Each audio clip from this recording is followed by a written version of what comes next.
Só a Revolução Brasileira pode libertar o Brasil do imperialismo. Só a Revolução Brasileira pode libertar o Brasil do imperialismo. Essa já é a proposição, provavelmente, de um comunista, né? E quando vai falar com ele sobre a China, que teve a revolução, ela não se libertou ainda do imperialismo. Aí todas umas manobras argumentativas, alguns dizendo que ela é, outros dizendo que ela não é. E a gente já vê que não é apenas. O problema não é se a frase fosse a Revolução Brasileira pode libertar o Brasil do imperialismo. O problema é o só. Quando vai para o campo político, sociológico, essas palavras de totalidade, só, nunca, sempre, tudo, causa muita confusão, mas vamos acompanhar aí os nossos amigos, que pelo menos tem um nível no debate, né, que a gente não encontra na direita. Quem concorda pode vir.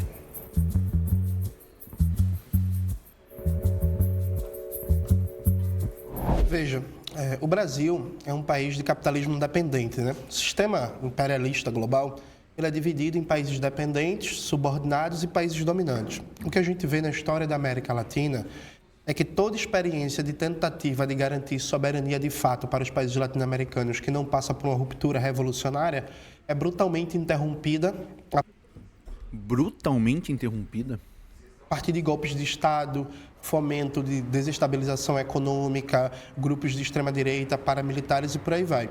E é muito fácil defender isso até com figuras que não são do campo marxista.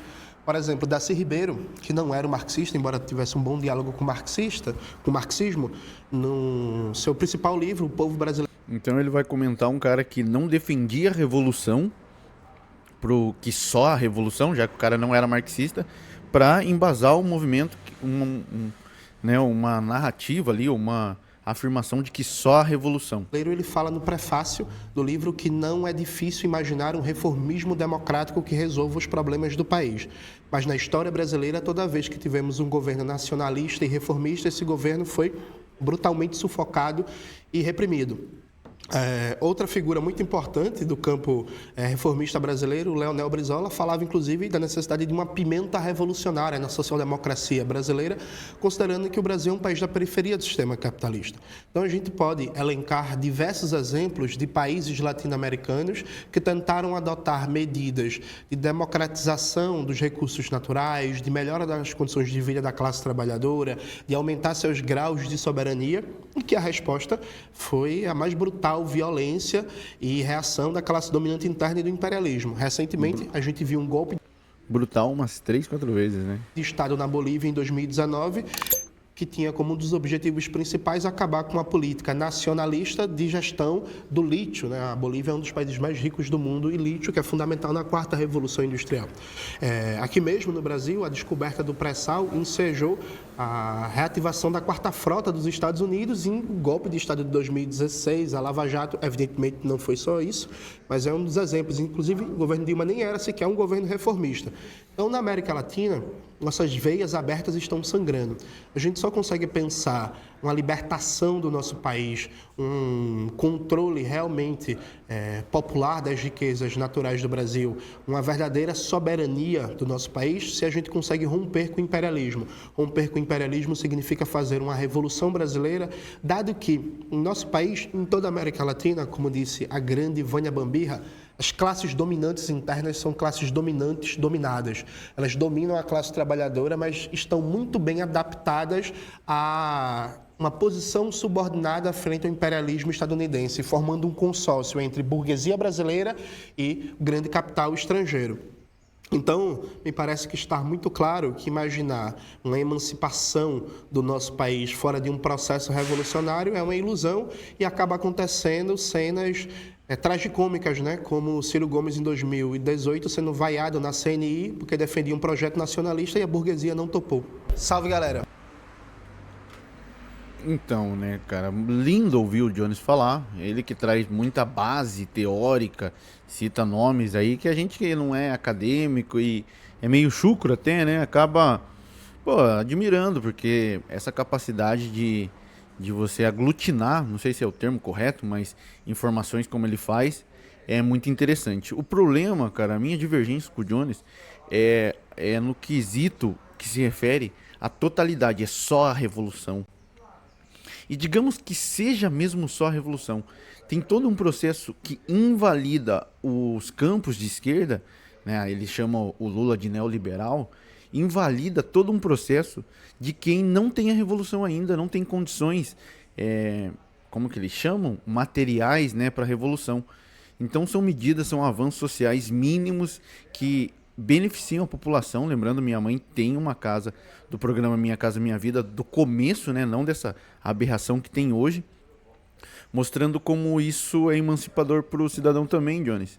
Não dá para invalidar as emancipações apenas porque elas não são um âmbito de revolução, algo mais de concretude, que realmente, cara, se fosse assim para eu chegar aqui, eu defenderia completamente. Se fosse realmente só isso. Mas se tivesse uma revolução, a gente sofreria muita represária dos campos da burguesia, do neoliberalismo, enfim, aí vocês entenderam. A gente sofreria muita represária nesse sentido. Por quê? Porque um processo revolucionário, como o Jones gostaria, ele implica em ter uma nova classe política. Essa classe política, na totalidade do afronto dela, teria uma contrarresposta quão forte quanto foi com os outros processos que aí a gente acabou tendo uma evolução social. Tá? Queria fazer essa parte aqui porque eu acho importante. E, cara, nesse debate aí, agora a gente vai ouvir os outros dois, só daqui 1 hora que a gente vai ouvir eles de volta, tá? Só para passar em uma sensação que eu tive do debate. Meu nome é Júnior Manuel, sou historiador, comunicador e educador popular, doutorando em serviço social pela UFAL e militante comunista. Hoje a gente vai participar de um debate comunistas versus esquerda moderada ou reformista. E por que eu vou defender a perspectiva comunista? Porque a gente conhece a história da América Latina e do Brasil, né? A gente não tem experiências em que seja possível na América Latina, dominado pelo imperialismo estadunidense e por classes dominantes dominadas, fazer transformações substantivas que mudem a vida do povo trabalhador sem partir para uma ruptura revolucionária. O último presidente reformista que a gente teve no Brasil foi o João Goulart, que tentou fazer reformas e teve um golpe de Estado e uma ditadura que durou 21 anos. Não considerar o governo Lula, em boa parte também o governo Dilma, como reformistas, cara, assim, é de uma arrogância intelectual muito grande, sabe? Então, no Brasil, soberania, emancipação da classe trabalhadora só vem com a Revolução Brasileira. Eu acredito que apenas realmente com uma Revolução Brasileira nós conseguiremos a libertação total da nossa classe trabalhadora, principalmente das mulheres e mulheres negras que são a base dessa pirâmide do imperialismo e que historicamente sofrem.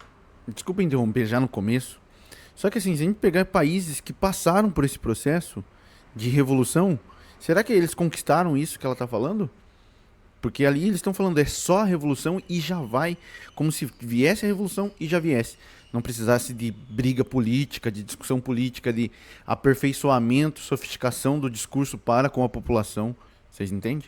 Com o imperialismo, desde a época da escravidão, que seus corpos foram utilizados para explorar e para gerar trabalhadores escravizados e explorados, até os dias atuais, que também o trabalho doméstico é mal remunerado, desvalorizado, e os países do norte global fazem uso desse trabalho do sul global, utilizando os países subdesenvolvidos, que eles precarizam, que eles exploram, para que esses países do norte global fiquem cada vez mais ricos, tenham cada vez mais benefícios a partir dessa exploração do sul global. Então eu só acredito realmente que com uma revolução, com a organização da classe trabalhadora, para tirar esse poder dos imperialistas, dos defensores do imperialismo, que nós vamos realmente ter uma emancipação verdadeira para as mulheres, principalmente, para as mulheres negras que estão na base dessa pirâmide e que historicamente foram exploradas pelo imperialismo e que até hoje são a base dessa exploração, que são as mais oprimidas ao longo dessa história. Então, na minha visão, única e exclusivamente nós conseguiríamos a partir de uma revolução essa libertação, porque as única e exclusivamente. Reformas ou qualquer outra coisa que seja feita como um reparo ou um remendo nesse meio termo, pode acabar afetando principalmente essas mulheres. Então, não tem como a gente ter uma libertação das nossas mulheres, das nossas minorias, do nosso povo, no geral, mantendo o imperialismo. Então, só a Revolução Brasileira realmente conseguirá libertar todos nós.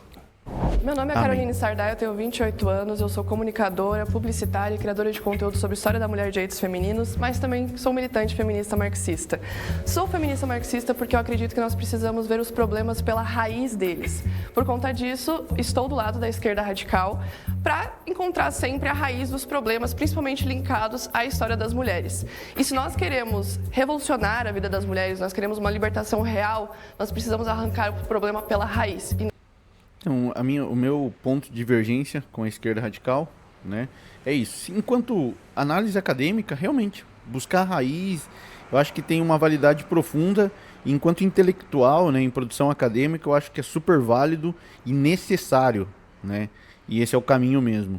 Agora, enquanto política, né, porque querer revolucionar a vida da mulher, igual ela fala, a gente já está falando de políticas públicas, e para políticas públicas acho que fica bem óbvio que a gente precisa de política. E a política é um pouco mais complexo que teorias acadêmicas, porque quando você vai estudar uma arte marcial ou alguma arte de combate, você tem primeiro o estudo sem o seu opositor, né? E quando chega na hora do seu opositor, não é só as técnicas que vão valer, né? Mas tem toda uma conjuntura muito maior sobre essas análises de combate e tudo mais. É aí o meu ponto de divergência nesse caso. Não simplesmente fazendo podas. Bom, eu acho que para entender por que só uma revolução pode libertar o nosso país do imperialismo, a gente precisa entender o que é o imperialismo e como isso surgiu, como isso se constituiu. Como a Carol bem trouxe, a gente vai voltar lá no período da escravidão para conseguir entender isso. A gente precisa partir todas as nossas análises referentes à sociedade brasileira e aos problemas que a gente enfrenta hoje, do fato de que esse território foi invadido em 1500 pelos europeus, que passaram aqui quase 400 anos escravizando pessoas negras, pessoas indígenas, explorando tudo que era possível desse território, a natureza principalmente, né, devastando os nossos biomas e florestas, enfim, né? Dessa forma eles enriqueceram, dessa forma eles se tornaram as potências que eles são hoje. E esse poder que eles acumularam naquele período, eles mantêm até a atualidade, né? Então a gente vive hoje numa situação de uma espécie de um novo colonialismo, né? O nosso país, o Brasil, assim como todos os outros países da América Latina, do continente africano, continuam, de certa forma, né, de uma forma diferente, mas de certa forma ainda são colônias desses países europeus e atualmente dos Estados Unidos, principalmente, né, que acaba sendo esse maior império do mundo. Sobre essa análise eu concordo 100% com a fala dele. Por enquanto, né? Então ele age dessa forma mesmo, né? Os Estados Unidos, essas outras potências europeias agem como grandes impérios que querem dominar todos os territórios possíveis, expandir o seu domínio da maior forma possível. E esse domínio acontece de forma militar, de forma econômica, de forma tecnológica, de forma cultural. E não existe como superar isso por dentro desse sistema. Não existe forma de superar isso através de políticas públicas ou mesmo através de... Não existe? Cara, eu reafirmo todo o meu posicionamento dos avanços sociais que tivemos em Lula 1, Lula 2, quando a classe política era outra, quando a conjuntura política era outra. É um degrau, a minha divergência às vezes vai sobre esse aspecto, ruptura e um degradê. Reformas. Como o Jones disse, né, o nosso país ele ocupa uma posição, um lugar dentro do sistema capitalista global. Esse sistema ele tem que ser visto dessa forma, como um sistema global, que tem esses países centrais, esses países imperialistas, esses países dominantes, e tem os países periféricos, os países que não são dominantes, mas que são dominados. E não tem como sair de dentro, não tem como fugir dessa lógica por dentro desse sistema. É só rompendo com esse sistema. A gente vê que todos os países conseguiram fugir desse domínio imperialista, né, dessa dominação, principalmente dos Estados Unidos ou de outros países, foi só quando romperam com o capitalismo, né? Foi só quando romperam? Será que a China rompeu mesmo? Ou está em um processo? Será que esses avanços vieram quando teve essas revoluções? Assim, é algo bem totalitário, cara. É típico de análise marxista a totalidade impositória, não sei se é o termo correto também, mas de imposição da teoria sobre a praxis, né, sobre a vida. Então, os países do mundo hoje que realmente estão livres disso são os que passaram por processos revolucionários, ou mesmo que já passaram por isso antes, ainda durante o período colonial ou ainda durante o período da escravidão. A gente teve, por exemplo, no continente africano, ainda no século XX, revoluções para que esses países conseguissem se libertar do colonialismo, né? Lutas revolucionárias anticoloniais. E a gente vai ter aqui no nosso continente o exemplo do Haiti, por exemplo, que é bastante inspirador para mim. A revolução que aconteceu lá faz falta no nosso país. Salve família, meu nome é Thiago Torres, sou mais conhecido como Chavoso da USP, tenho 25 anos, sou formado em Ciências Sociais pela Universidade de São Paulo, sou palestrante, sou produtor de conteúdo nas redes sociais, eu sou comunista e ecossocialista, porque eu entendo que esse sistema está podre, esse sistema é problemático desde as suas origens, desde as suas raízes, ele não tem salvação dentro dele, a gente precisa superar ele, a gente precisa acabar com esse sistema para que A gente precisa de um salvador? a gente possa resolver de fato todos os problemas da classe trabalhadora do nosso país e também nesse momento histórico impedir que o capitalismo destrua o planeta dentro dessa crise climática que a gente está vivendo. Que discordam, podem vir. Eu acho que tem que pedir mesmo, não tem como. Bom, primeiro ponto que eu queria destacar, eu queria trazer 3 pontos rápidos aqui para a gente iniciar a nossa conversa. O primeiro ponto é que eu acho que essa pergunta já está mal colocada. Por quê? A questão não é meramente a luta contra o imperialismo, a questão é o desenvolvimento material da sociedade brasileira, o desenvolvimento material de um país subdesenvolvido como é o Brasil e o desenvolvimento humano que vem acompanhado desse desenvolvimento material. Particularmente, essa análise é mais marxista que a deles, porque parte da materialidade. Então vamos, olha, já complicado, né? Eu não gosto do termo direita moderada, direita trabalhista também é algo bem específico, mas eu enquadraria nesse sentido da esquerda trabalhista, no sentido de valorização do trabalho. E o imperialismo, nesse caso, ele não é o fim em si mesmo. O imperialismo, ele é um obstáculo para esse processo de desenvolvimento. E eu creio aqui que todo mundo concorda com isso. E a luta é contra o imperialismo no sentido de ser um obstáculo ao desenvolvimento material, ao desenvolvimento humano do Brasil, do brasileiro. Não sei se deu pra ver ali, mas o Johnny já parece que não tá escutando, porque essa frase não é uma questão de discordar disso aí, né? Você pode muito bem concordar com isso, mas a característica do Jones, né, é um perfil de debate muito agressivo, por que não? Se você pegar uma estrutura antiga como as ágoras, né, que eram na Grécia, e tinha toda uma teorização sobre o debate, pode ser que ele não tenha passado por isso aí, porque para algumas pessoas é muito natural mesmo, né, cara? O debate, ele é um embate. Então ele tem essa característica já de, vocês olharem, perceberem no último olhar dele, já de, cara, bem ferrenho, né? No sentido já de procurando ali defeitos na fala, ou não sei se bem defeitos na fala, mas algo que ele possa contra-argumentar em cima, né? Esse é o primeiro ponto. O segundo ponto é que, na minha compreensão, a dicotomia reforma e revolução é uma dicotomia falsa. Por quê? Todos queremos fazer reformas na sociedade, inclusive os revolucionários. Só que a discussão é a hegemonia política e a forma de conquistar o poder para efetivar essas reformas. Então, quando a gente pega, por exemplo, inclusive eu faço uma referência para quem quiser consultar um texto muito bom do marxista holandês Anton Pannekoek, que ele fala sobre essa falsa dicotomia. E ele é um revolucionário, inclusive, é um bom debate que ele faz sobre essa questão da revolução, que os revolucionários também são reformistas, e a questão aqui a gente tem que discutir como que a gente vai conseguir a hegemonia política e a força suficiente na sociedade para a gente poder fazer esse processo de reformas, para poder fazer essa transformação social. Um ponto aqui, galera, que quando eu assisto é inviável eu não fazer isso. Ainda mais assim nesse debate bem cru, que é eles apenas com uma cadeira. Cara, nesse debate, vocês vão ver a evolução e depois a opinião do povo aí e tudo mais. Mas o embate não é só sobre ideias. Se é um debate, não é só sobre ideias. Deveria ser. Para ser, tem que ser escrito. Para tirar toda a poluição visual, não queria usar o termo poluição visual. Mas para nós, enquanto espectador, a postura conta muito. Muito mesmo. E para mais da postura, que não é a estrutura muscular, que se você analisar, né, nosso amigo aí, o Jones, cara, é visivelmente diferente, né?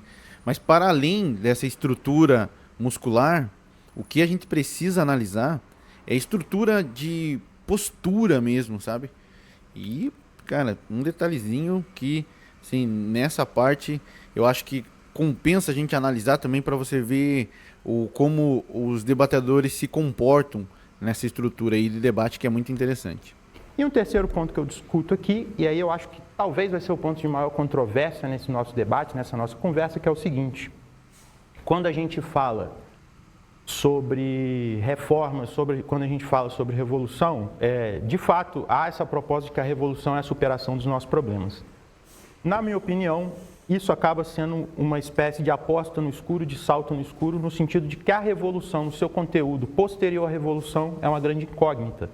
Tanto que o conteúdo material, o conteúdo das propostas, especialmente as propostas mais concretas, debatidas e discutidas, são conteúdos que, no geral, hoje, é uma grande referência, inclusive o próprio Jones, a gente está debatendo nos marcos do trabalhismo e do desenvolvimentismo, que é, na minha opinião, o que mais chegamos na disputa de enfrentamento, na disputa de transformação social em relação ao Brasil. E para fechar, uma última provocação: reformas são derrotadas, revoluções também são derrotadas, e o processo histórico, ele é herdeiro de todo esse processo, de todas essas séries de vitórias e derrotas, e mesmo na questão das derrotas, a gente ainda tem ganho, a gente ainda tem coisa para defender. Tanto é que a gente fala do trabalhismo, o trabalhismo gerou Petrobras, BNDES, uma série de instrumentos que hoje são essenciais para o desenvolvimento brasileiro e que estão aí até hoje, mesmo depois de uma derrota do movimento trabalhista das reformas de base em 64. Essa frase, para mim, de introdução dele, essa apresentação, engole os três, cara. Engole. Porque não parte de falas totalitárias, de pura e simplesmente teoria. A análise dele sobre a realidade, como a gente pode se comportar ou como se comportaram, ela vem de encontro com a realidade quando ela analisa avanços que teve, quando ela analisa que a revolução também pode ser superada por essas forças imperialistas e a gente vai também ter rupturas, por que não? Né? A gente tem um exemplo da União Soviética, que teve isso da revolução, porém teve uma contra-revolução. Eu não sei se dá para chamar de contra-revolução, né? A China conseguiu, através de uma mescla entre sistemas, continuar na atuação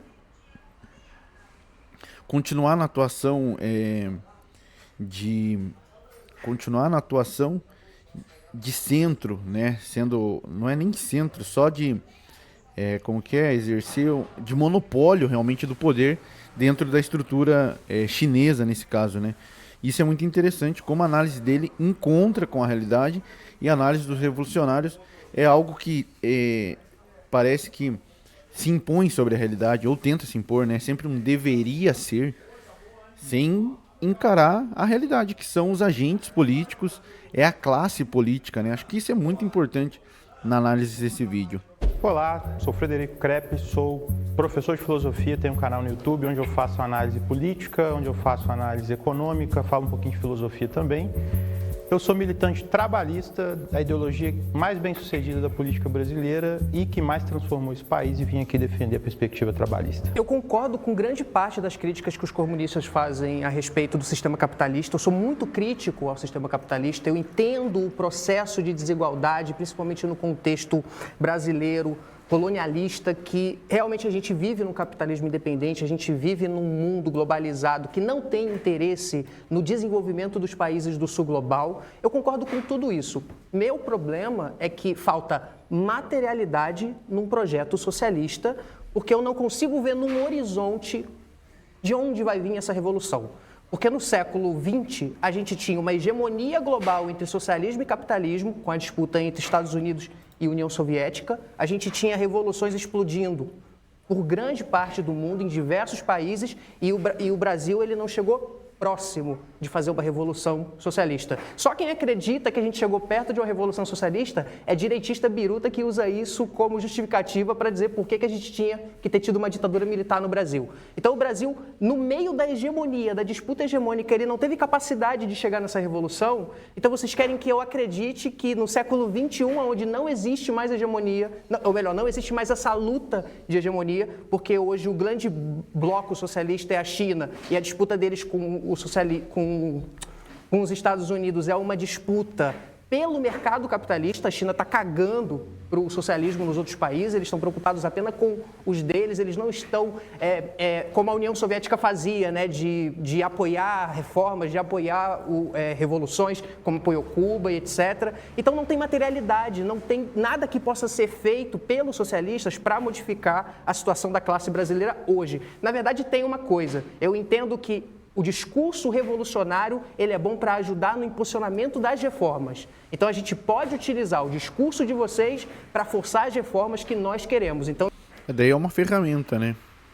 Eu vejo hoje o socialismo como um instrumento que a gente pode utilizar para ir fundo nessas reformas. Mas, nesse sentido, só, porque você não tem a substância necessária para alcançar um projeto revolucionário brasileiro. O Bolsonaro, com uma capacidade de mobilização de massa enorme, com o poder, assim, com uma capacidade de movimentar até grandes setores dos militares, com a máquina pública na mão, ele não foi capaz de ganhar uma eleição e ele não foi capaz de dar o golpe que ele queria. Com tudo isso, os comunistas, nem se tivessem isso, talvez não conseguissem. Aí eu me pergunto, se amanhã o Jones, que é uma figura que vem crescendo, alcançar uma grande relevância popular e ele falar assim, tem que ser projeto revolucionário, etc., e ele conseguir 30%, 40% da revolução, beleza, tem isso, e aí? Vai entrar numa luta com os militares? Vai fazer uma guerra civil no Brasil? Como é que funciona o projeto revolucionário? Porque acho que primeiro que é fatalista, essa noção de que a gente só vai superar o imperialismo se a gente acabar com o capitalismo, é um fatalismo que não faz muito sentido. E o outro ponto é unilateral. Há uma unilateralidade que não considera que tentar acabar com a ordem capitalista do jeito que vocês defendem seria talvez piorar a situação da classe trabalhadora no Brasil. Meu nome é Charlie Barkley, eu sou poeta, sou escritor, tenho um trabalho no Instagram relacionado à poesia e recentemente comecei a me envolver muito com política, defendendo uma perspectiva reformista, reivindicando esse termo que foi muito...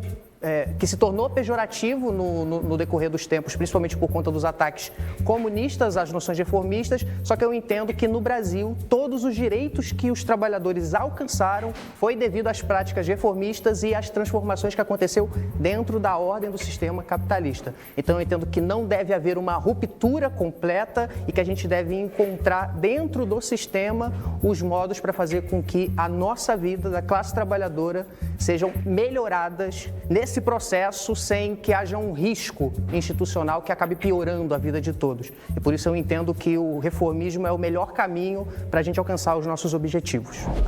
Na fala dele teve alguns pode, alguns deve. Esse deve, sabe, me pegou um pouco assim e também analisou a conjuntura comunista ali como uma ferramenta para melhorias sociais, podendo, igual ele diz, ser, né?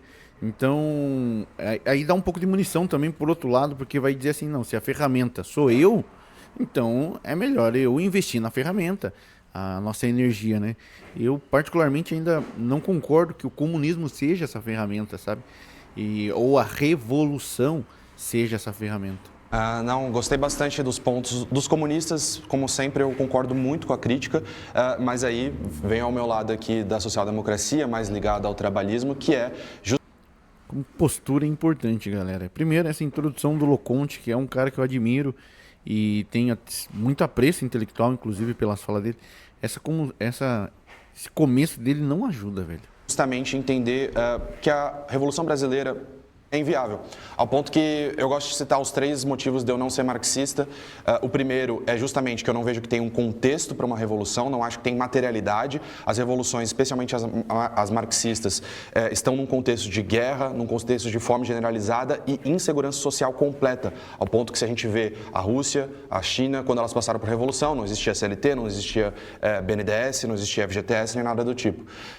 E esse é o primeiro ponto, né, o pré-revolucionário. Durante a Revolução, eu vejo que existem excessos, existe autoritarismo, perseguição política, que gera violência e pessoas que são inocentes acabam sofrendo com isso. Eu sou veementemente contra isso. E o terceiro ponto é o ponto econômico, que não vai ter revolução, mesmo se tiver, vai ter massacres ou autoritarismo. E posteriormente a gente vai ter uma estagnação econômica da economia planificada, que não é o que aconteceu em um país, 2 ou 3, foi o que aconteceu em todo o bloco. Todo o bloco que se manteve com a economia planificada, não teve o incentivo da propriedade privada e da competitividade, estagnou e posteriormente gerou o colapso econômico que acabou com esse bloco. Quem conseguiu escapar disso foi justamente a China, que fez reformas. E é isso que eu defendo. E justamente quando a gente para pensar, poxa, o Brasil nunca esteve próximo de uma revolução, mas o quão próximo ele esteve em toda a sua história foi em 1935, com a intentona. O mais próximo de toda a história do Brasil, que teve mais mobilização, e mesmo assim foi um fracasso estrondoso. Justamente porque já estavam ocorrendo reformas, especialmente durante a era Vargas.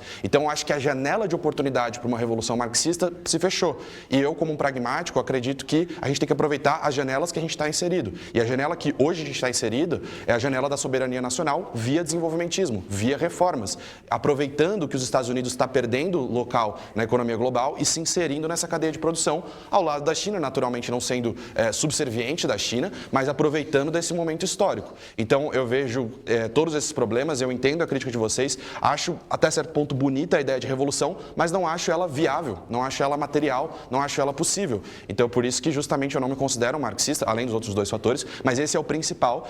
E olhando para os exemplos históricos, a gente vê que é sim possível combater o imperialismo, talvez não derrotá-lo, mas combater via políticas reformistas, via desenvolvimentismo. A questão é melhor fazer isso do que esperar uma revolução ou tentar fomentar algo que é muito inviável.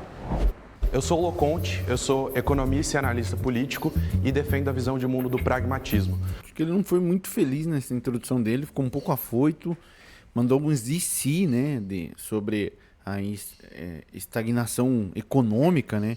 Então, se no Brasil viesse, teria uma estagnação, né? Projetou muito no futuro, ainda mais ele como pragmático. Acho que a análise e o discurso dele poderia mais impor algumas coisas para o debate, para eles poderem decorrer, porque ali praticamente deu a tréplica. Eu sei que o tema é proposto por eles, né? Só a revolução, piriri e pororó. Mas seria uma estratégia bem mais interessante a gente representar e apresentar a nossa ideia, que eu não gosto desse termo reformistas, né? É mais de uma direita moderada, também não gosto, mas vai fazer o quê, né? Mas dessa esquerda voltada, como eu acredito, para o trabalhismo. Hoje estou aqui ao lado da social-democracia porque eu acredito que o comunismo e a visão marxista não é a melhor para entender a nossa sociedade e a economia. E hoje a gente vai trazer alguns argumentos aí mais voltados à esquerda trabalhista, desenvolvimentista, para tentar trazer soluções para o nosso país. Eu também sou dono do canal Conhecimento Expandido, recentemente bateu 500 mil inscritos e vamos para cima nesse debate. Vamos lá, eu acho que o time aqui, eles estão confusos, né? Porque o Pessoal, daqui para frente é só o Jones até 1h e pouco do debate, né? Charles, ele fala que a proposta de uma revolução e de dizer que só combate o imperialismo com a revolução é fatalista, mas em seguida o Loconte diz que se acontecer uma revolução, vai necessariamente ter perseguição Viu? Mandou um IC da brecha, velho. política, vai ter violência e a economia planificada vai estagnar. Então, essa fala é fatalista. Ele está prevendo o futuro, não importa o contexto, não importa as condições, ele está dizendo que vai A fala dele foi uma previsão de futuro tremenda. acontecer a despeito de N fatores que possibilitam analisar as possibilidades históricas. Então, a fala do Loconte é fatalista, a defesa de uma revolução não. Isso por um lado. Por outro lado, Loconte, é mentira que a economia planificada estagnou. Tem um texto muito importante do professor João Quartim de Moraes, O Mito do Fracasso Econômico da União Soviética, que mostra que no momento que a União Soviética estava próximo da sua queda, o crescimento econômico continuava crescendo, o crescimento da produtividade do trabalho O crescimento econômico continuava crescendo. continuava crescendo, inclusive, acima do Brasil nos últimos 30 anos. O problema da União Soviética foi político, não foi um problema econômico. Inclusive, isso está muito bem retratado no livro. Assim, se teve um problema político, eu acredito que teve um problema econômico. Quando eles decidiram investir numa Guerra Fria, não conseguindo diálogo, não conseguindo, enfim, um outro tipo de enfrentamento, já que já tinha um quesito nuclear, então tudo o resto era algo até meio paliativo. Quando eles decidiram isso, pela estrutura que a Rússia tem, eu acho que acarretou problemas econômicos sim, cara. Eu não acredito que eram problemas econômicos como o Brasil, com extrema pobreza e tudo que o Brasil sofre, porque é descarado, mas não tem como, porque se não tivesse um problema econômico, com certeza a população ia se abraçar e se segurar no sistema que está fazendo que ela cresça sempre. O socialismo traído por trás do colapso da União Soviética, publicado pela editora Lavra Palavra, do qual eu fiz o prefácio. Então é mentira o mito de uma estagnação da economia planificada. Isso nunca aconteceu na União Soviética. Aliado a isso, eu concordo com o Fred. Os comunistas eles defendem reformas, mas a gente é contra o reformismo, enquanto método de direção política. Exemplo claro disso. O presidente João Goulart defendia a reforma. Viu aqui que aqui trouxe economia enfrentava estagnação e queda. Porém, há estudos que indicam que ocorria era uma desaceleração do nível de crescimento e não uma estagnação em si. É um termo meio conceitual, mas estudos, né? Então não é algo bem unificado e eu acho que assim, uma queda política, ela, como foi a da União Soviética, é inviável sem com que ele já tem, pensamos, né? Ele já tem a estrutura de poder na mão e ainda aceitar uma queda como aquela sem uma frente popular, sem uma frente, mesmo que seja da burguesia, tá? Eu acho que nesse intuito de queda de braço entre poderes sociais, políticos, como era o caso da classe política da União Soviética, vai enfrentar problemas de uma burguesia e o enfrentamento com isso é o que vai dar os rumos da história, né? Mas enfim. Reformas de base muito importantes que os comunistas na época apoiavam. Veio a reação da burguesia, o João Goulart fugiu do Brasil para não ter um banho de sangue. Mas o banho de sangue veio do nosso lado. A gente foi exterminado, a gente foi do nosso lado, como se fosse só do lado deles, né? morto, a gente foi preso, a gente foi torturado. Então, assim, quem promove o banho de sangue, Charles, é a burguesia. Toda vez que a classe trabalhadora se levanta para defender reformas, para defender ampliação de direitos, para defender mudanças importantes nas suas condições de vida, tem uma reação violenta da classe dominante. Por isso que eu digo que a política é uma guerra sem violência e quando entra em níveis de violência, ela só está revelando a sua face mais oculta. E a economia? Como é que vai ficar a economia? Então, assim, já tem banho de sangue. Isso está colocado na história. Veja, o imperialismo é um fator estruturante de desenvolvimento capitalista dependente. Não é possível você achar que, por exemplo, é fundamental para o desenvolvimento das forças produtivas no Brasil a gente mudar radicalmente como funciona o sistema financeiro. Tu acha que vai acontecer isso sem ter pressão, sem ter golpe de Estado, sem ter financiamento de desestabilização, grupos paramilitares? No Brasil de hoje, que não tem um avanço da reforma agrária, tem um bocado de latifundiário armado, grupos como Invasão Zero, armado, matando indígenas, matando camponeses, matando quilombolas, o bicho pegando nos conflitos pela terra no Brasil, e a gente nem tem um avanço da classe trabalhadora. E aí... A estrutura de postura do Johnny, como é importante dentro de um debate. E vai traçar os rumos, querendo ou não, cara, querendo ou não. E reparem, vocês fazem um debate que eu acho muito curioso, que é o medo da violência, o medo da repressão. É muito bom esse lugar de classe média branca que acha que a violência vai começar com a Revolução Socialista. E não que ela existe agora, né? Parece que não tem violência hoje, parece que não tem massacre hoje, parece que a classe trabalhadora não está sendo massacrada no dia a dia. Por fim, eu acho muito curioso, Fred, eu não defendo o desenvolvimentismo, pelo contrário, eu sou crítico, eu defendo políticas industriais para gerar complexidade produtiva, mas... Isso é pegar os pormenores e ficar subdividindo o que é o que não é. Pô, se o cara defende isso que ele acabou de falar, que eu nem vou me dar o trabalho de repetir. Não é um desenvolvimentismo? Não, mas o desenvolvimentismo acadêmico e piriri, porora, daí é uma briga acadêmica de vocês. Mas pra gente que é interlocutor, entende? E a grande massa é... A gente quer que fale com a gente, mano. Eles gostam de... O problema da esquerda, nas lives que faço, eu sinto, é falar pra si mesmo. Fala pra si mesmo e não se preocupa com o interlocutor. Um trotskista, comunista, né? Quis dizer, não, mas eu tô informando. Com essa imposição de autoridade, né? Porque leu fulano, ciclano de tal. Não, mas eu tô informando. Só que pra informar, se a gente não tiver...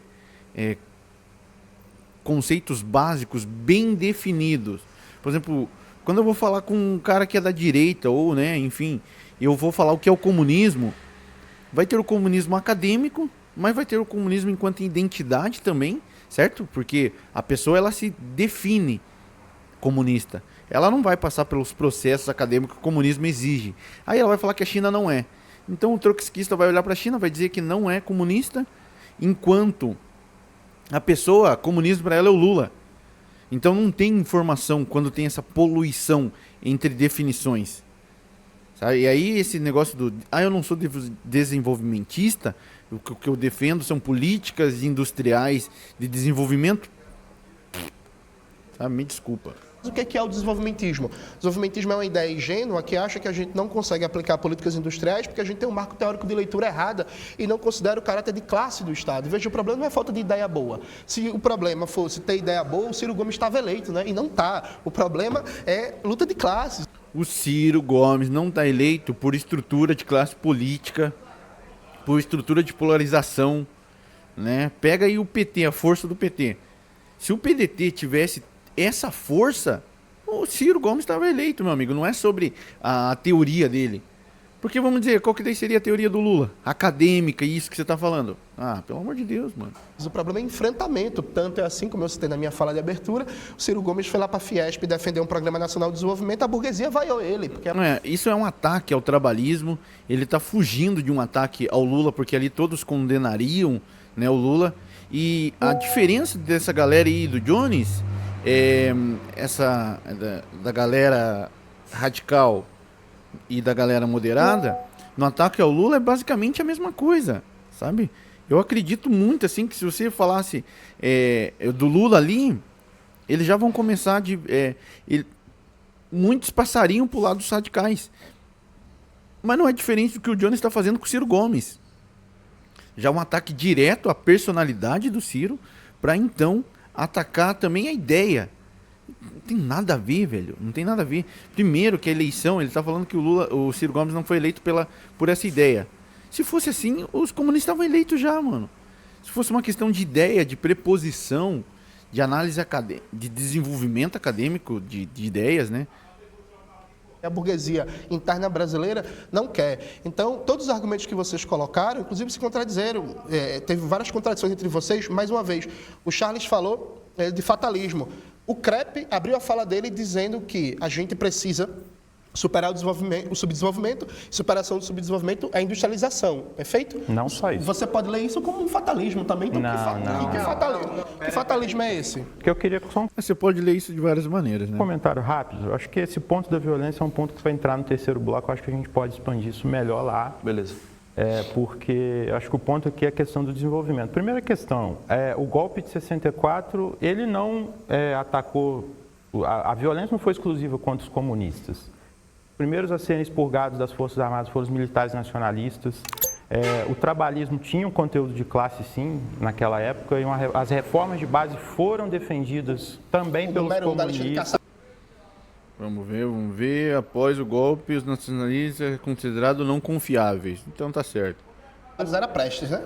Tudo bem, mas os trabalhistas foram ou não foram perseguidos? Com certeza. Então é isso. A questão é simples, não foram só os comunistas. Até porque... A postura do braço dele, desculpa, mano, mas isso é importante. Ele melhorou a postura agora e está ajudando até a deixar a voz dele mais clara. A posição dos comunistas naquele momento histórico foi muito errática. Os comunistas em 34 defendiam dividir o Brasil. Em 35 tentaram dar um golpe. Dividir o Brasil. Consulta a Conferência Nacional do PCB no site do Arquivo Marxista que vocês vão achar lá. Dividir o Brasil dos... Vamos ver. 34, conferência foi aprovada a chamada Declaração de Agosto. Nela, o partido alinhava as diretrizes da Internacional Comunista, que defendia que o Brasil era um semifeudo e semicolonial e deveria realizar uma revolução democrática liberal nacional. Um dos pontos discutidos foi a defesa do direito da autonomia e separação das regiões consideradas oprimidas como Nordeste e Amazonas, o que foi interpretado por muitos críticos como uma proposta de dividir o Brasil. Cara, olhe a diferença. O cara, querendo ou não, tá certo. Desculpa, deixa eu pegar o Krepp, vamos falar o cara e falar o nome dele, né? E é o que eu assisto o YouTube dele sempre. Então, pessoal, o Krepp tá certo. Povos indígenas no Nordeste, está escrito lá, gente. Só consultar que vocês vão achar. A questão é, onde estavam... outro exemplo, Brasil, regime democrático já após 45, Getúlio Vargas, governo democrático. Cara, pra mim aqui o Krepp já deu um baile no Jones, sabe? Com todo respeito. se na análise de muita gente não levar em consideração essas afirmações que vieram contra a realidade já na sua introdução e agora traz acertos em relação ao que foi a intenção e, enfim, né, toda a estrutura que ele trouxe que foi validada ali pelo Spectrum, cara, eu acho que nessa proposta de debate enquanto ideias, você vê que o CREP está avançando muito. O Jones, ele nada de braçada quando ele pega a direita, porque, pô, a direita, mano, vamos falar a verdade, né? Um ou outro que malemar sabe o que tá falando, porque o resto não sabe nem o que tá falando. Aí o CREP já é mais pancada. E esse diálogo, essa imposição que ele teve agora foi interessante. Prático do Vargas. Os comunistas defendiam a derrubada do Vargas. Em 24 de janeiro de 1954, o jornal do Partido Comunista defendia a queda do Vargas. O Vargas se matou naquele... Bastante coisa para verificar, né? 24 de janeiro, o órgão oficial do Partido Comunista Brasileiro publicou um editorial defendendo a queda de Vargas. Mais uma vez aí assertivo. E no dia seguinte, o Jornal dos Comunistas foi atacado junto com os jornais da Globo. Fica essa informação. Esse é um primeiro ponto. Segundo ponto... Você vê que agora o Jones até se fechou. A postura é muito importante nesse tipo de debate. Questão, e eu concordo, eu sou contra qualquer tipo de fatalismo, eu acho que a gente vai entrar depois nessa questão da revolução, da questão das reformas. Eu acho que é importante para quem está assistindo a gente entender uma coisa rápida aqui. Nós não estamos no século XX mais, nós não estamos na década de 50 e 60, nós já tivemos processos revolucionários. A questão da estagnação econômica, a questão não é que a economia retrocedeu. A economia soviética, por exemplo, ela continuou crescendo até o fim da União Soviética, só que o crescimento deles foi cada vez mais baixo aos anos. Mas e isso foi considerado, de certa forma, estagnação. Não, o Brasil hoje está estagnado ou não? Tá. A nossa economia vai crescer 2,5% esse ano. É estagnação econômica, menos de 3%. Assim, então, se você considerar o crescimento populacional, a gente pode fazer um debate sobre uma estagnação relativa, não era o Jones teve que ceder, porque agora ele está tentando só usar um termo teórico para concordar com eles. Estagnação relativa, sobre a ideia de crescimento econômico, crescimento populacional, mas ele teve que ceder no debate. Caso da União Sim, era uma Soviética. estagnação relativa. Mas não era o caso da União Soviética. Dentro do conceito econômico, menos de 3% ao ano é estagnação Mas a União econômica. Soviética não crescia menos de 3% ao Crescia- ano antes da perestroika. Não. É só consultar os dados. Não, os anos 70 e 80 repare, cresceu. Espectro, traz o dado para nós. Aí. quando os comunistas faziam a chamada da derrubada do governo Vargas, isso é verdade, os comunistas levaram um pau nas ruas e tiveram que mudar de posição. Vamos lembrar que o pedido de cassação do registro eleitoral do PCB saiu de um membro do PTB. Então, assim, a relação entre... Solicitação foi feita ao tribunal, partiu do deputado Eurico do PTB. Jones está certo. comunistas e trabalhistas não era relação de amorzinho, era um querendo fuder o outro, Não, pau no meio da rua. Disputa por hegemonia. Exatamente. Agora, veja, outra coisa que é importante dizer. Existe um debate, Charles, sobre uma situação pré-revolucionária no Brasil em 64. Não é verdade que só a direita malucada faz um debate que o Brasil estava na boca da Revolução Comunista pré-64. Você pode consultar, por exemplo, o Combate nas Trevas, do Jacob Gorenda, ou o Subdesenvolvimento e Revolução, do Rui Mauro Marini. Existia um debate sobre uma crise de situação pré-revolucionária em 64. E a posição dos comunistas em 64... não era só dos comunistas pressionar o governo Goulart à esquerda, era a posição também do Brizola, que inclusive quando teve o golpe de 64, o Guerreiro Ramos, que era deputado pelo PTB, soltou um texto duríssimo chamando o Brizola de irresponsável e colocando a culpa do golpe em posições esquerdistas, como ele chamava, como a do Brizola. Então, assim, a conjuntura é muito mais complexa. Acho que é uma crítica válida, né? Deve ter existido mesmo, não tem... Fato concreto é que quando veio a reação às reformas, o João Goulart, ele não enfrentou. Ele fugiu. E aí, esse é o debate sobre o método político de tocar as reformas. Porque, veja, isso é um fato histórico. A reação vai vir. Então, se amanhã a gente levanta um debate sobre fim da escala 6x1, estatização do sistema bancário, reforma agrária, retomada dos postos do pré-sal que foram privatizados, retomada da Eletrobras, vai ter uma reação. Vai ter bloqueio, vai ter sabotagem, vai ter fomento de golpe de Estado, vai ter pressão histérica e tal. A reação vai vir. no momento que vier a reação, vai ter capacidade de sustentar essa política de reformas, porque qual foi o grande elemento da Revolução Cubana, né? A Vânia Bambirra, no livro Revolução Cubana, uma reinterpretação, ela faz esse debate de maneira brilhante. A Revolução Cubana começa como uma revolução democrática, que era fim do analfabetismo, reforma agrária, combate à corrupção, fim à ditadura. Veio a reação da burguesia e do imperialismo. A Revolução Cubana conseguiu se manter porque a direção política do processo tomou um sentido revolucionário. Então, o grande debate é, vamos lá, estamos juntos. Então, a gente pode ter uma revolução democrática, né, através de outro método que não marxista. E se o marxismo tiver força dentro dessa revolução, porque a gente tem que encarar ela como uma unidade, e a gente teve processos históricos aí que permitiu isso, né, cara? É só pegar. Mano, eu sempre, não canso de dizer, 2002 a 2010. A evolução sobre a perspectiva do empoderamento da população, através do programa Minha Casa Minha Vida, programa Fiéis e ProUni, que eu tenho minhas críticas em relação a injetar dinheiro na burguesia do ensino aí, porém, a gente não pode esquecer que isso é um avanço para quem teve. Sabe, se dar uma casa para o cidadão é realmente revolucionário.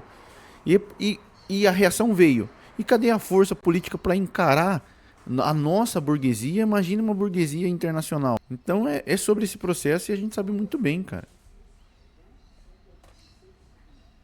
Nas ruas, defesa de reformas. Estamos juntos. Vamos sair nas ruas agora para restaurar as refinarias da Petrobras, para enquadrar o sistema bancário, para ir para cima da Faria Lima. A reação vai vir. Quando a reação vier, e aí? E aí? A gente tem um conjunto comunista para ajudar essa reação e tomar a frente dessas propostas? Porque se a gente não tem uma força comunista que está num âmbito assim que permita ele, imagine no âmbito que não permita. O problema é essa radicalização, muitas vezes, é de apenas, como foi em muitos países, numa disputa de luta armada e tudo mais. Mas por que não ganha força dentro do campo da esquerda? E aí? E ó como a postura é importante. Ó a postura importante dos dois aqui. É um enfrentamento direto, mano.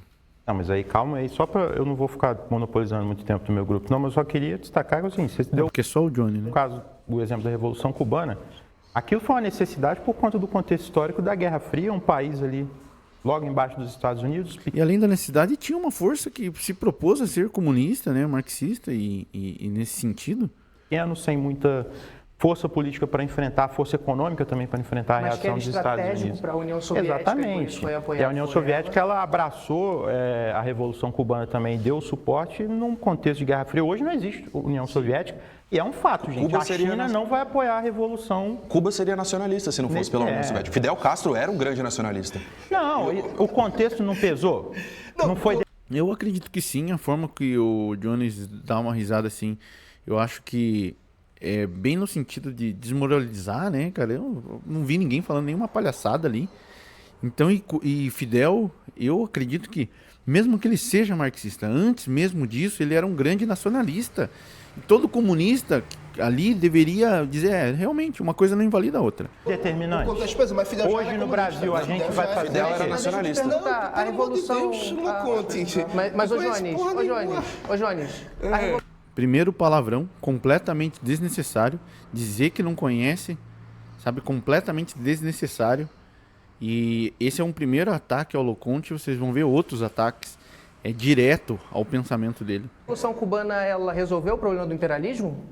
Cuba é um país que não é dominado pelo imperialismo, ele é um país agredido pelo imperialismo. A situação de Cuba e do Brasil são diferentes. Sim, mas a posição revolucionária, o imperialismo continua agredindo, não dominando.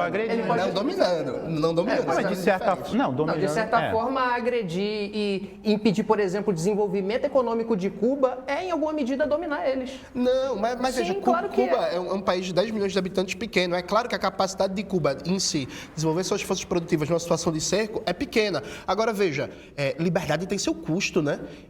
Conseguir emancipar um país significa enfrentar o imperialismo. E o imperialismo é isso. A vida é dura, Charles. Não, eu gostaria muito que a gente conseguisse transformar o Brasil...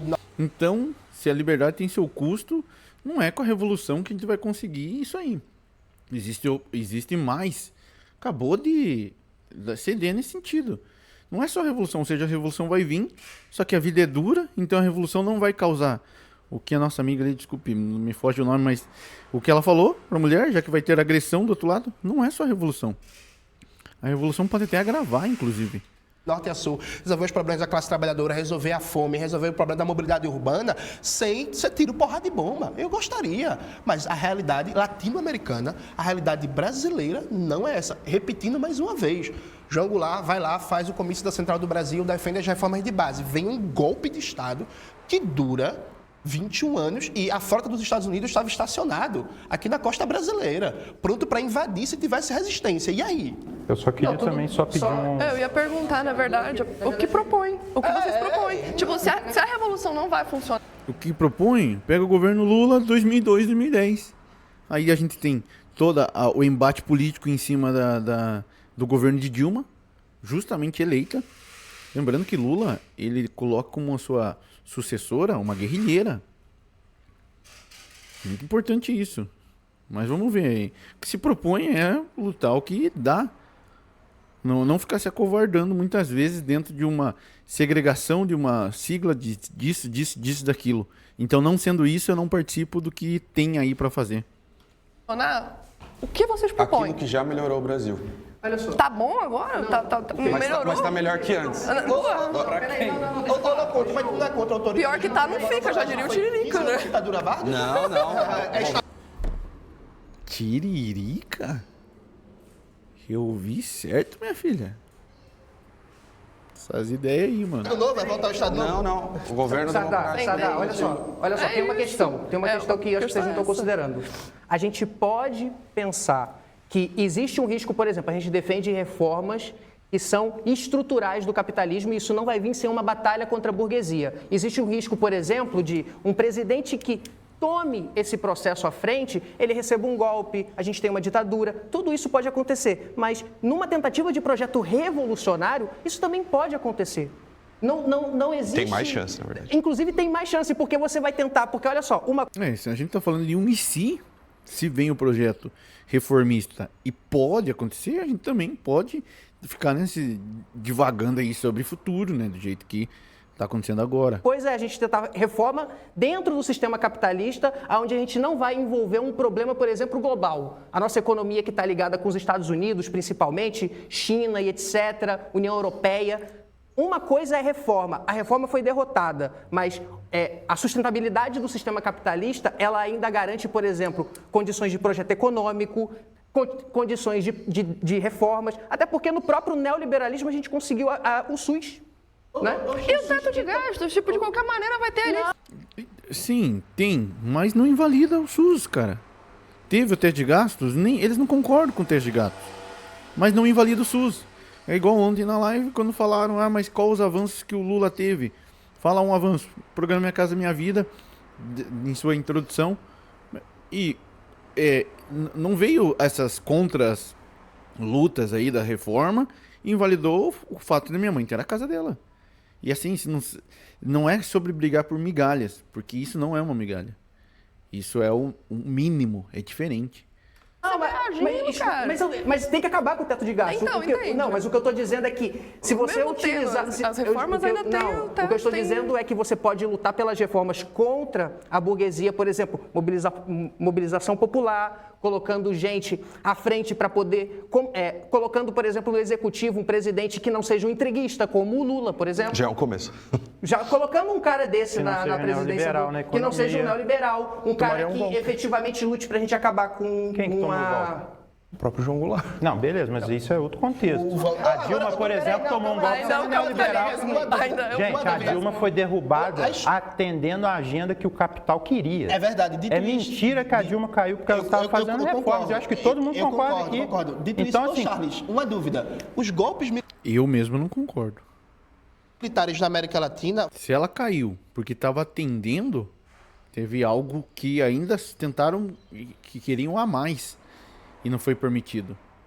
E se isso é um nível de reforma, sabe? A não defesa do governo Dilma ali do ataque desses golpistas que se perpetuou através de Bolsonaro e ainda tem o risco no Brasil. Sim, chega a entristecer a gente. Foram, com exceção do golpe contra o Salvador Allende, foram todos contra projetos reformistas. Tinha uma base comunista No contexto forte da Guerra ali. Fria. Tinha. Aí no contexto da Guerra Fria, mas peraí, ô Loconte, teve um golpe na Bolívia em 2019 contra um projeto reformista e não tinha Guerra Fria. Teve agora, a eleição do Equador foi fraudada. peraí, gente. O Rafael Correia está no exílio. Não, o consegue golpe votar da mais, Bolívia não. foi revertido um ano depois. Mas teve golpe. Não, teve golpe, Teve golpe. beleza. Foi revertido um ano depois. E o projeto de esquerda da Bolívia foi derrotado muito por conta das Perfeito. posições erráticas do próprio Evo Morales, Concordo. que Mas desestabilizou teve o país golpe. recente. A eleição do Equador teve foi golpe, fraudada. mas não se manteve. O governo Gustavo A eleição Petro- do Equador, eu não vou entrar nessa O governo discussão Gustavo agora Petro porque eu já não tenho sofreu 4 detalhes. tentativas de golpe de Estado. Porque daí é uma análise internacional, né? Já foge da conjuntura nacional, porque fica até uma discussão meio bem vaga, inclusive. Está de pé. Está de pé. Vamos fazer uma pergunta Porque aqui Petro rápida, tem formação então. marxista, Vamos fazer uma inclusive, viu? pergunta aqui. A Dilma também tinha. A Ex-guerrilheiro. questão é o Mas não seguinte. compare o Petro com a Dilma, não. Se a Por que será? Por que será não comparar? Pena que eu não tô com a minha camiseta da Dilma aqui, cara. Não comparar mesmo. E aí já começa o que eu falo de desserviço no debate público, né? Bonito, vamos bater palma para outro. Eu não sei também, né? Eu não conheço o Petro. Será que ele tá defendendo a Dilma? Me ajuda aí nos comentários, galera. Dilma tivesse 40% de aprovação, ela teria caído? Não. Então Sim. a questão é só fazer a reforma que a gente vai ter golpe. Eu acho que o contexto hoje é Não, diferente. mesmo porque o que gera a crise Mas o política que fazer quando é vier a o crise golpe? Vocês não econômica. respondem isso, né? Porque, assim, O que fazer? Darcy Ribeiro- O que fazer? Mas sim, o problema da esquerda moderada, reformista, trabalhista, é não reconhecer os avanços e a disputa pelo poder que o PT faz até hoje. Sabe? Não é não criticar. A diferença da minha perspectiva é que a gente precisa superar, mas a gente não precisa invalidar. E eles perdem muito no debate porque vão ficar... Vamos ver, né? Enfrentar, você tá tem que partindo da- enfrentar. Vamos lá. Não, mas Tem é que porque você tá enfrentar. partindo Eu quero de uma citar noção mais Tem uma que outra enfrentar. trabalhista para a gente Tem que dialogar. enfrentar. Vamos lá. Darcy Ribeiro, no Dilema Latino-Americano, um dos livros clássicos dele, o Darcy Ribeiro faz a seguinte formulação. E veja, Darcy não era marxista. A seguinte formulação do Darcy.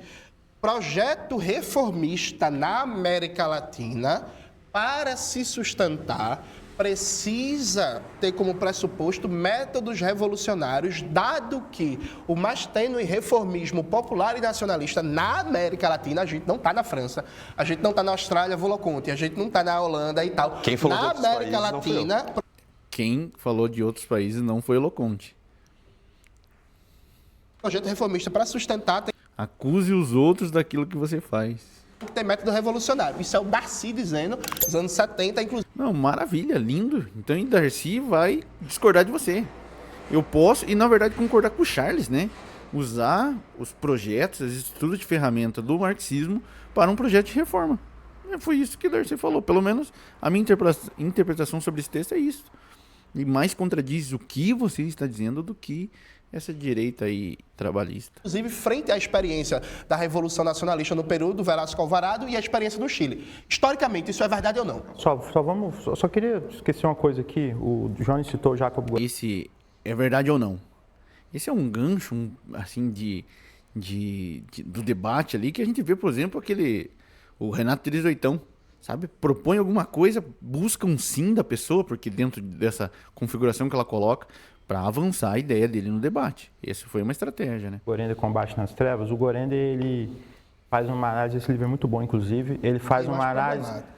problemático. Provavelmente ele acha problemático, porque o Gorender faz muitas críticas à luta armada nesse livro. Deve ser talvez por Não, conta disso. é criticar o Prestes. A luta Também, armada o Gorender tinha um probleminha ali com o Prestes ali também, até meio pessoal ali. 100%. E o Gorender, nesse livro, ele fala que o Jango poderia ter resistido ao golpe. E assim, gente, eu vou dar uma opinião para vocês. Eu não vou atacar moralmente o Jango nesse ponto, porque eu acho que o Jango foi um grande brasileiro, foi um grande defensor da emancipação nacional. A meu ver, de fato, ele poderia ter tentado enfrentar, sim, o golpe, Sim. mas eu acho Se fosse que... marxista, ele teria enfrentado. Não necessariamente, Jones, Galera, acabou o debate, não necessariamente. Até porque o Jango ele tinha um grande amor pelo Brasil, ele queria evitar uma guerra civil de grandes proporções e a gente não podia saber o futuro. Eu acho que essa questão de invocar a ditadura futura, os 21 anos, o estado de exceção à violência, que tudo tem que ser condenado, obviamente, a gente não pode ser também engenheiro de obra pronta e pegar o resultado do processo e falar que ele já estava previsto lá no passado. Tanto é que muitos líderes políticos erraram nesse ponto. Sim. O próprio Juscelino Kubitschek Apoiou a apoiou o ditadura. golpe achando que ia ter eleição em 65. Então, assim, eu só acho que a gente tem que evitar esse tipo de coisa. A pergunta é, o Daci, no livro O Dilema Latino-Americano, ele fala que na América Latina, pelas características de desenvolvimento capitalista dependente, vinda do colonialismo, domínio do imperialismo e tal, propostas reformistas só se sustentam com métodos revolucionários, pegando, inclusive, o exemplo histórico tanto do golpe de 64, Alguém disse isso, né? porque vamos lembrar, quando veio o golpe de 64, o Daci defendeu dar uma lambida de metralhadora na tropa do Olímpio Mourão Filho, que estava saindo de Juiz de Fora.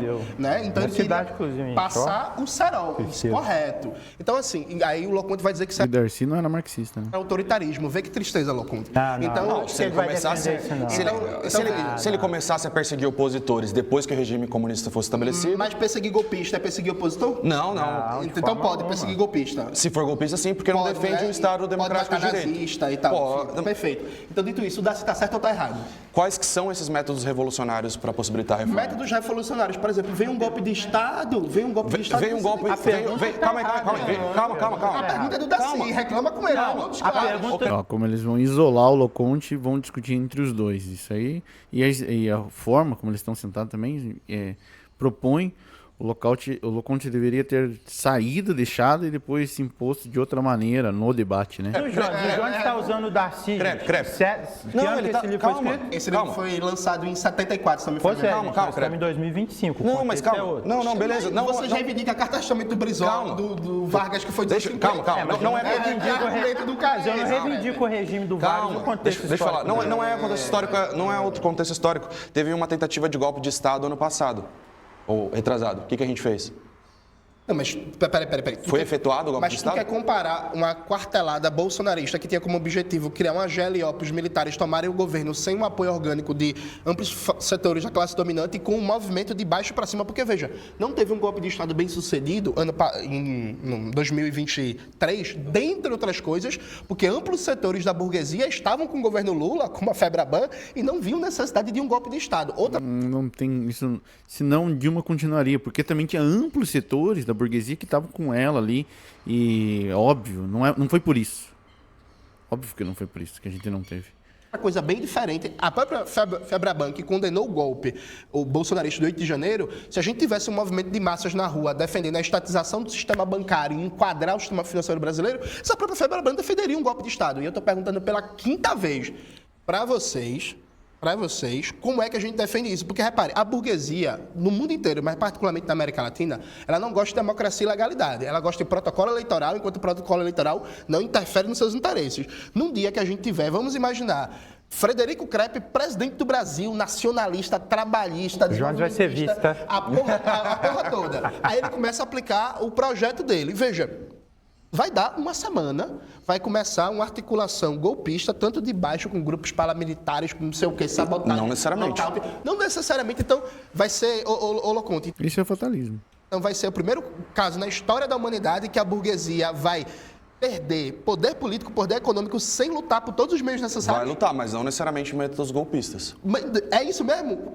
É o ursinho carinhoso. Não, é a turma da Mônica. Se a gente tiver Invalidação e trazendo até uma chacota do pensamento que o outro camarada tem, né? É meio que um dispositivo do debate ali que ele acabou usando e avança, mano, avança. Eles tinham que ter uma sofisticação para enfrentar isso aí. A gente é utópico. Eu que sou utópico. A gente é utópico. Você está reclamando de fatalismo, ele está falando aqui, ó, todo projeto de reforma vai ser derrotado via golpe. Falei que era fatalismo. Ué, então, gente, Eu não falei que vai ser derrotado, eu falei que vai ter... Eu falei... mas quem negou isso? Então, mas... Alguém aqui nega que vai ter Mas é isso que reação? eu tô perguntando, o que vocês vão fazer? A reação poderia vir junto com os comunistas. Dentro dos sistemas, eles tomam as frentes das ferramentas. Quando a gente fala de revolução armada, eu entendo que eles acham que a armada deve ser só através de armas, né, de bélica, e acho que até a proposição é sobre isso. Mas a revolução pode vir armada de dispositivos políticos, onde eles se tornam a maioria também e pressionam a população. Muito do que eles cobram Lula, eles poderiam fazer, porque eles acham que é pura e simplesmente mobilizar a população. Como se ela não tivesse mais o que fazer, o trabalho, e ainda colocar essa sobrecarga em cima dela e sabendo que a gente pode ser facilmente usado de massa de manobra dentro de um movimento revolucionário mesmo, eles podem ter esse dispositivo e usar não para o propósito inicial, que seria a revolução marxista e libertadora, mas dentro desse sistema a burguesia se perpetuar. E a gente sabe, cara, não é elegendo o Jones que a gente vai ter todo um sistema. É mais sobre a classe política, inclusive, né, o avanço sobre a classe política, teorização de como ela vai trabalhar, do que propriamente só a revolução. Por isso que eu acho que o outro lado perde um pouco, né? O lado que eu me encontro. Deixa eu passar eu para esse lado aqui. Pronto. É claro que vai ter reação. É claro que vai ter reação. Como é que vai ser a reação? Em 2002, 2002 foi Lula versus José Serra, né? Em 2002? Foi. Ah, sim. A burguesia apoiou quem? Eu acho que tinha a burguesia ela tinha tentáculos nos dois projetos. José de Alencar, né, era um grande empresário da indústria têxtil, se eu não me engano, e estava como vice de Lula, né? Então Lula até cedeu. E ele tem essa característica, ceder para conciliar, né? Vem dos metalúrgicos, e essa conciliação, não tem como haver uma conciliação sem ceder de uns lados. Então ele cedeu, o vice, só acho que quando chegou na Dilma e Michel Temer, eu acho que eles cederam demais nessa balança de identidade. Eu deixo bem claro essa crítica. José Serra. E o Lula teve 8 anos de sequência que a gente Uma parte critica. da burguesia apoiou o Lula, né? Inclusive... Não, mas naquele momento... O José Serra. E vamos dizer, você acha que uma parte da burguesia não apoia o projeto revolucionário da China? Da União Soviética não existiu uma nova classe de burguesia? Daí isso é utópico. Você pura e simplesmente dissolver a burguesia. Isso é muito utópico. Qual que era o interesse deles, entre José Serra e Lula, que defendia aumento dos gastos públicos? A burguesia ficou com José Serra. Um lado nessa historinha não é bonzinho, o outro é malzinho. São grupos de interesse, eram dois grupos de interesse dentro de um projeto político que permitiu aquilo ali. E é mais sobre os bastidores, como a gente viu com a Dilma, né? Sobre o que o PT aprendeu. O PT aprendeu a disputar o poder frente às câmeras, né? No processo eleitoral. E dentro dos bastidores ele teve muito retrocesso de 2002 a 2014, 2016, ali com a queda da Dilma, onde viu que a balança pendeu mais para o lado deles, porque eles cederam demais. E ali precisava, por exemplo, perder a eleição se fosse o custo para Aécio Neves fazer o quê? Jamais estou defendendo isso aqui, mas se o custo político de não ter um Michel Temer fosse... Eles poderiam disputar o poder onde realmente importa, que é através da população e tudo mais, quando viesse toda a estrutura neoliberal com Aécio Neves e aquela corja política que ele representava. Lula teve muitos problemas e a gente critica muito ele, mas o mínimo que ele conseguiu fazer com um certo apoio popular. Ele está defendendo que Lula é reformista, é isso mesmo? Não. Ah, meu Deus, ó. Lula não é, Jones, tá bom. Não tá defendendo isso não. Olha só. Na verdade... Deveriam estar defendendo, caralho. Meu Deus do céu, cara. Como que vocês não estão defendendo? Aí que moral que vocês têm? Vocês ficam... Cara, pode criticar, desce a crítica, sabe? Mas não, é perder o debate com quem realmente importa, dentro das forças que realmente importam. Senão você polui muito o debate público. Na verdade... Lula é objetivamente Lula é reformista. reformista? Óbvio. Óbvio, a Loconte, olha a lucidez, é óbvio. Nesse ponto eu discordo. O Lula é reformista. Ah, Creper, pelo amor de Deus, cara. Por quê? Porque vai se encastelar. Agora ele se encastela. Não, porque eu li isso, dentro do acadêmico, ele não se torna um reformista, porque lá fulano, ciclano e tal, disse não sei o quê. Obrigado. Reformista não. A partir do momento que o Lula faz alguma Lulão, reforma... neoliberalzão, é reformista? Nossa, cara.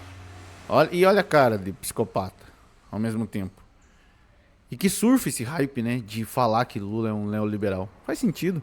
Nesse ponto eu discordo dessa Muito leitura. pelo contrário, na verdade o Lula poderia ter sido o exemplo de reformista que o Lula, sim, ele deve ter sido o maior líder político desde Getúlio, com capacidade de mobilização de massa, com capacidade de... Essa capacidade de mobilização de massa, ela tem que ser feita com muito cuidado, porque há muito desgaste. Quando você chama uma vez contra qual classe política, né? Você encarar, se você faz uma mobilização de massa, você pode ter uma resposta política depois.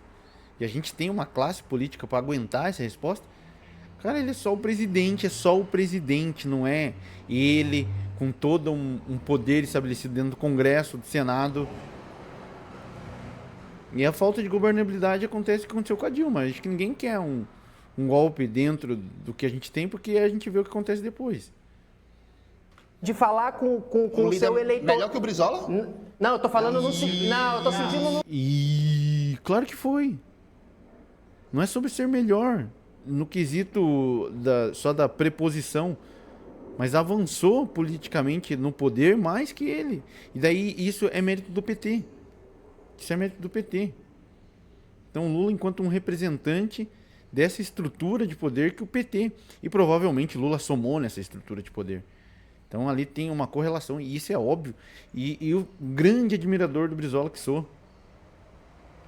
Agora, se for sobre o que a gente quer, aí tudo bem. Mas a realidade não se importa com o que a gente quer.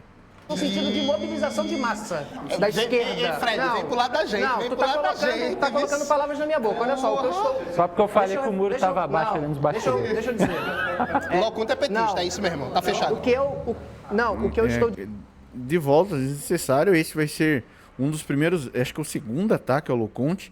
Vai ter mais 2 ou 3 que ele chama o Loconte de liberal, assim, de forma, no meu ver, até desrespeitosa, inclusive. Dizendo é que o Lula teve uma capacidade de mobilização de massa, de sentido, ele tinha muita aprovação popular, era um líder muito carismático, só que em vez dele trabalhar um projeto de politização dessa massa que...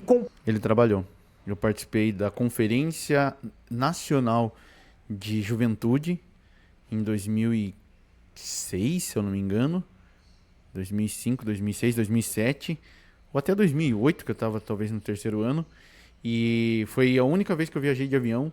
Foi um encontro nacional assim que eu pude conhecer Brasília.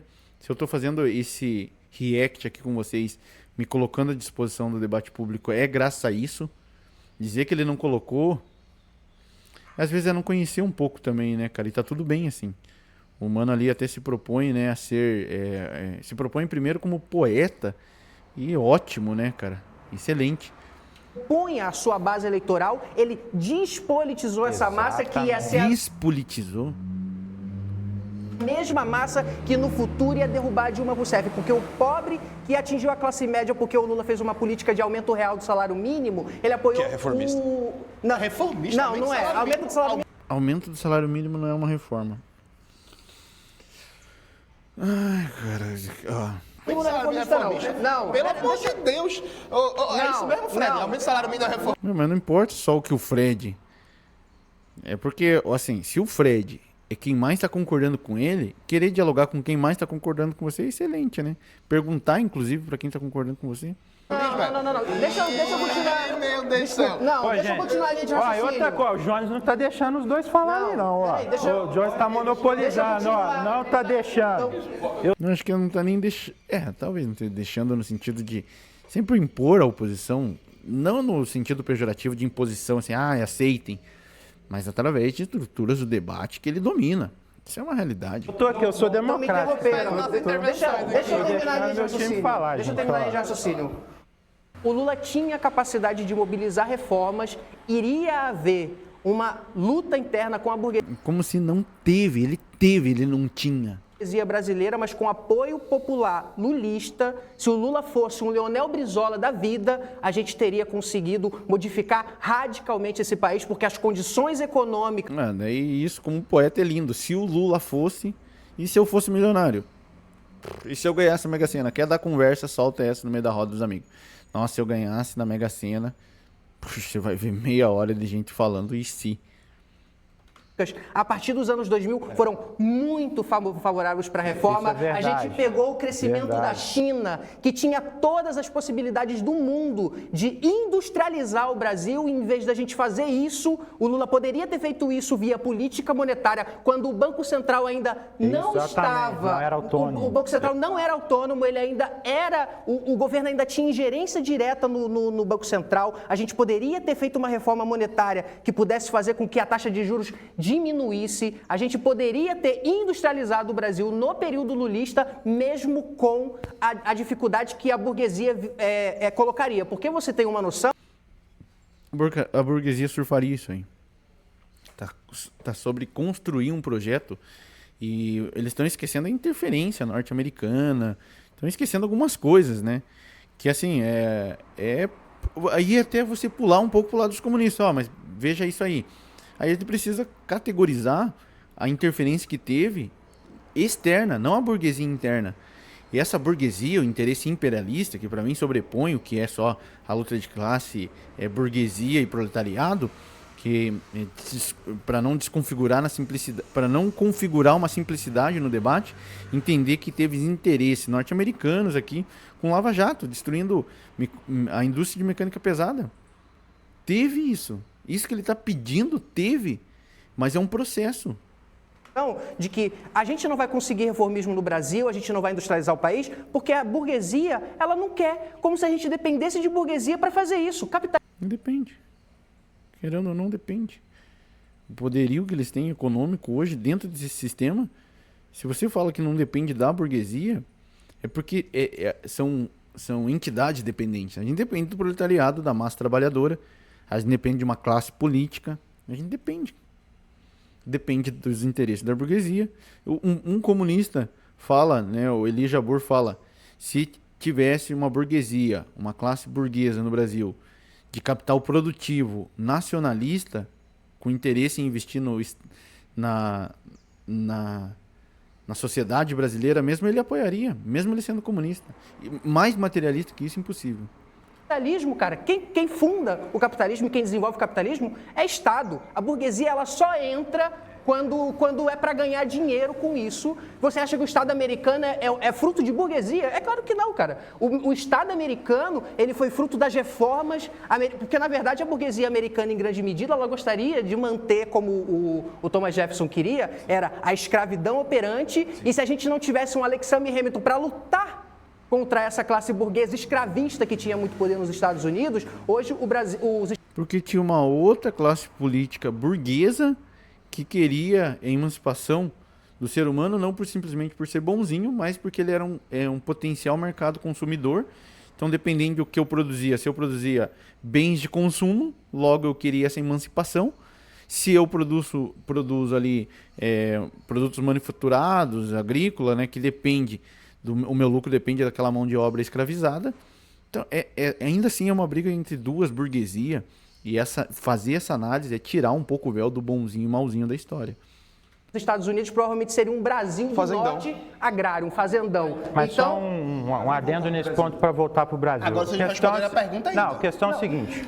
Qual? Hoje nós... Responde a pergunta dele. Hoje nós Eu estamos acabei num de... contexto... Não, desculpa, ele está falando que eu não respondi. A pergunta foi sobre... Ele deu uma linha muito boa. O Darcy eu vou completar a sua não linha. tem como fazer reforma se não for via revolucionária. Não, eu vou dizendo... Não foi essa a pergunta. Não, eu vou a pergunta completar. foi como sustentar as reformas sem o método revolucionário na América Latina. A questão é a seguinte, gente. Um método bom de sustentar as reformas é o corpo marxista, né, que você defende, tomando a frente, tomando o poder de um primeiro passo que os reformistas estariam dando. A tomada do poder passa por isso. Então, em vez de a gente perder o poder para a burguesia, nesse caso para a direita, a gente poderia perder o poder para vocês, porque vocês acabam estruturando algo plausível para o debate público. E não um isolamento de pequenos grupos, de pequenas identidades que ficam brigando por menores. Gente, primeira coisa, o Brasil, igual eu falei, a gente está em outro contexto, a gente não está mais na Guerra Fria, a gente não tem uma União Soviética, por exemplo, para nos apoiar com um asterisco. A gente está falando de imperialismo. A União Soviética, quando os países do bloco soviético divergiam deles, eles invadiam e mudavam o governo deles, tá? Sim. Guardem aí, Hungria em 1956, Tchecoslováquia em 1968. O Stalin tentou matar o Tito na Iugoslávia trocentas vezes só porque ele não se submetia ao poder dele. Então ainda tem essa questão. A União Soviética tinha Pra ingerência ver sobre os como países. não é só com a revolução. Socialista, então também não é essa coisa toda, essas flores todas aí não. A questão, voltando para o Brasil, que eu acho que o foco tem que ser o Brasil. O Brasil hoje, igual ele estava citando a questão do Lula, para a gente entender essa questão também, para a gente acabar... E o Lula não é reformista, né? Nós 6 aqui, eu acho que nós vamos entrar num acordo aqui. A questão do Lula. O CREP querendo encontrar um elo em comum entre eles, que eu acho que isso é muito válido nesse nível de debate. Porque a política, para mim, é a arte, você sobressai quem busca a união. O Lula teve um período ali na época dele, um momento, uma janela de oportunidade histórica. Por quê? Para a gente pensar um projeto para desenvolver o Brasil, um dos gargalos econômicos mais importantes é o gargalo do setor externo. Por quê? A gente vai precisar fazer uma política contrária aos interesses dos especuladores internacionais, que eles vão poder fazer pressão aqui para tirar capital do Brasil e poder desvalorizar a nossa moeda, poder fazer esse tipo de pressão. Isso aconteceria, isso já é uma reação a esse tipo de política. Mas naquele momento, o Brasil passava por um processo de crescimento econômico puxado pelo boom das commodities, puxado pelo desenvolvimento chinês, em que o Brasil tinha a oportunidade de superar esse gargalo em termos de setor externo, em que se o Lula tivesse se ele tivesse política para fazer isso, se ele tivesse um programa para fazer isso, Meu amigo, se ele tivesse um programa para fazer isso. Simples. Deixa eu pegar aqui na gaveta. É esse programa, não quero esse programa. Se tivesse esse programa que tá prontinho aqui. E cadê? Quem que não apresentou esse programa, ganhou força política e tudo mais? Se o Lula... Que lindo jogar, né? Que lindo jogar a responsabilidade para um presidente que, na verdade, no Brasil tem algo bem mais, um papel bem mais representativo do que coordenador de projetos, né, de avanço nesse sentido. Claro que escolhe, claro que prioriza, não estou querendo dizer que não, menosprezar o nosso presidencialismo, mas não é pura e simplesmente se o Lula, né, tivesse um programa. Porque se fosse essa brincadeira do se, eu falo, e se eu ganhasse na Mega Sena? Ele faria um programa muito mais avançado do que ele fez, sem esses efeitos econômicos que a gente teria. Isso é o campo econômico. O campo político... Se eu tivesse um programa de edição que fizesse tudo para mim,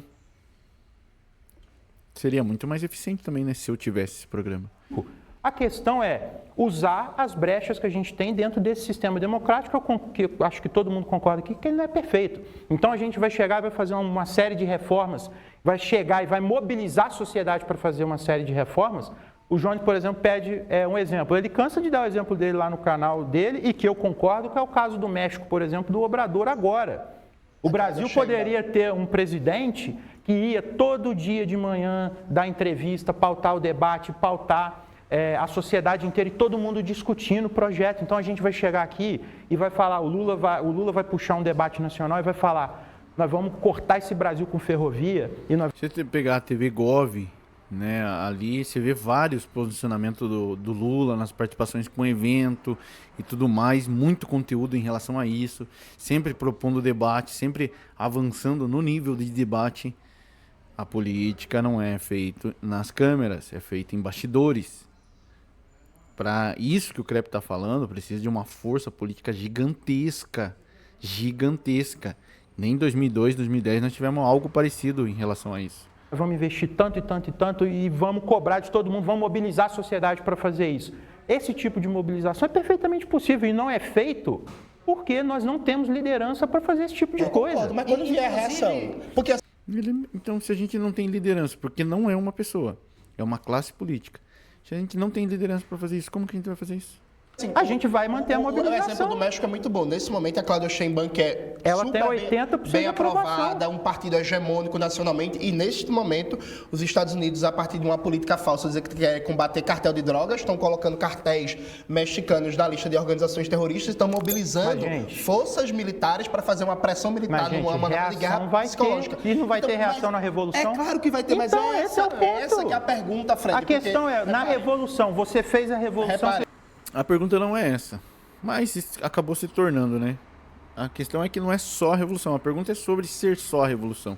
Eles comandaram a revolução. É esse o ponto. A reação veio, a reação vai vir. Como que vocês vão fazer? Então, a pergunta, mas veja, a questão de vocês é que... Porque o problema é o mesmo, Não pode gente. ter ruptura institucional, não pode ter Exatamente. violência, não pode ter não sei o quê. E No aí... meu caso, pode golpe ter é o quê? ruptura institucional, só não acho que é beleza, revolução. então vem pra cá, pô. Não.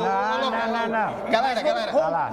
José Catimbeiro. tem que tirar o Sim, eu acho que vocês poderiam começar Atacou o Loconte de volta, hein? essa questão esse ponto- revolucionária. A Ele chamou, foi agora que chamou de liberal, mas ele vai chamar de volta, vamos descobrir. reação vai Esse vir. ponto aí... Então, mas aí, Fred, veja, vamos lá. É importante entender esse ponto. Vamos entender. Vamos pegar, por exemplo, uma figura que vocês gostam, o Getúlio Vargas, né? Veja, o Getúlio Vargas ele chegou ao governo com a ruptura institucional, com um sistema que não era democrático. Concordo. Nova República, Concordo. República Velha e tal. Aí depois ele dá um golpe de Estado e instaura aquela que até então foi a ditadura mais brutal da história brasileira em número de perseguidos, de presos, de assassinatos, gente que ficou louca na cadeia de tanta tortura e por aí vai. Então veja, Tudo condenado, gente. é muito curioso quando, por exemplo, e aí eu tô vendo que tem uma diferença aqui nesse Tem grupo. diferença, não. Porque é Não muito precisa ser todo curioso mundo igual. quando o Loconte, por exemplo, vem, não, porque eu tenho medo de autoritarismo. Não, de medo não. repressão, e Eu banho de acho errado sangue, matar e as me deu pessoas. sangue. Ele não falou desse jeito aí. E assim, Se você não acha- a própria base do nacional desenvolvimentismo no Brasil não veio no contexto de uma democracia liberal. Inclusive, não existe na história da humanidade processo de industrialização, como você bem colocou, e nessa revolução não existe processo de industrialização que não tenha sido precedido por uma guerra civil, por um golpe de Estado ou por uma mudança institucional tão profunda que foi autoritária. Por exemplo, o New Deal do Franklin Delano Roosevelt teve como pressuposto o enquadramento violento da Suprema Corte, inclusive lá Hugo Chávez, o que seria chamado hoje de bolivarianismo. O tava bicho certo. pegou. Então, tava certo. Então você acha que o autoritarismo é necessário? Não, eu não falei isso. Não, eu quero é o que saber. tá dando a entender. Mas esse tipo, o que ele falou do Roosevelt não foi um golpe, foi um responde a tensionamento pergunta. Você institucional. Então, jogo duro. Vamos fazer jogo duro aí, ó. Vem pra cá, Jones. Olha lá, viu? Olha lá, é isso. Não dá pra ficar aqui porque tem um petista aqui. Olha lá, não. Vem, ó, o Jones já tá pulando no mundo já. Aí vai dizer o que a pessoa é. Pergunta, não foge da pergunta. É necessário algum grau de autoritarismo para consolidar a industrialização, no seu ponto de vista? Pergunta objetiva. Eu não sei o que tu chama de autoritarismo. Próximo bloco. Tem um prompt sobre A autoritarismo. gente tem. Ah, perdão, você tem razão. Depois a gente volta nisso, eu explico o que eu entendo como autoritarismo e Eu você acho que fala. você é liberal. Você viu? Acho que é a primeira vez e ainda vai chamar de volta. Cara, nessa preposição, nesse debate, a consideração sobre liberal é algo bem ofensivo, inclusive. E soa muito pejorativo. Mas é um debate, né? Eles estão ali para, às vezes, se degladiar e acaba acontecendo esse tipo de coisa que, no meu ver, é lamentável, porque dali pode haver uma união se tiver um objetivo em comum. Então eu prefiro chegar nesse nível de debate e procurar esse objetivo em comum. Bom, você pode achar o que você quiser. E como é que a gente vai se libertar do imperialismo, gente? É isso que eu tô aqui tentando. Pelo jeito, ainda não foi com o comunismo aqui, né? Então, essa pergunta que você faz, ela volta para ti mesmo. Eu tô vendo muito papapá, mas realmente o que me preocupa é isso. Se não é pela Revolução Brasileira, é pelo quê? Por qual caminho? Por onde que nós vamos? Aonde? A libertação do imperialismo vai vir por meio da mudança A gente vai tirar o Brasil da divisão social internacional do trabalho que ele está hoje. Hoje a gente é... Não acredito bem nisso, que a gente vai tirar, ou mesmo se for isso, ela não é uma resposta, ela é uma vontade. É um país agroexportador, que poderia ser uma grande potência industrial. A gente é uma nação que entre os anos 50 e os Eu poderia ser milionário. anos 80, que era uma das que mais crescia no mundo. Os chineses vieram para cá para entender o que nós estávamos fazendo para eles fazerem na China. Mas eles E fizeram melhor ainda. foram para vários países, não só para o Brasil. Não, vamos lá. Mas eles copiaram o modelo brasileiro, tá, gente? Não copiaram porra nenhuma, não. Copiaram. Depois eu vou falar no que eles copiaram. Eles estudaram o mundo todo, mas o Brasil era uma potência industrial em A gente vai deixar de ser um desenvolvimento. país agroexportador. O agronegócio e a mineração vão reagir. Eles já estão armados até os dentes hoje. E aí? Eles vão. Calma, Já estão reagindo, já estão matando indígena pra caramba. Deixa eu responder. Eles vão tentar dar um golpe de Estado.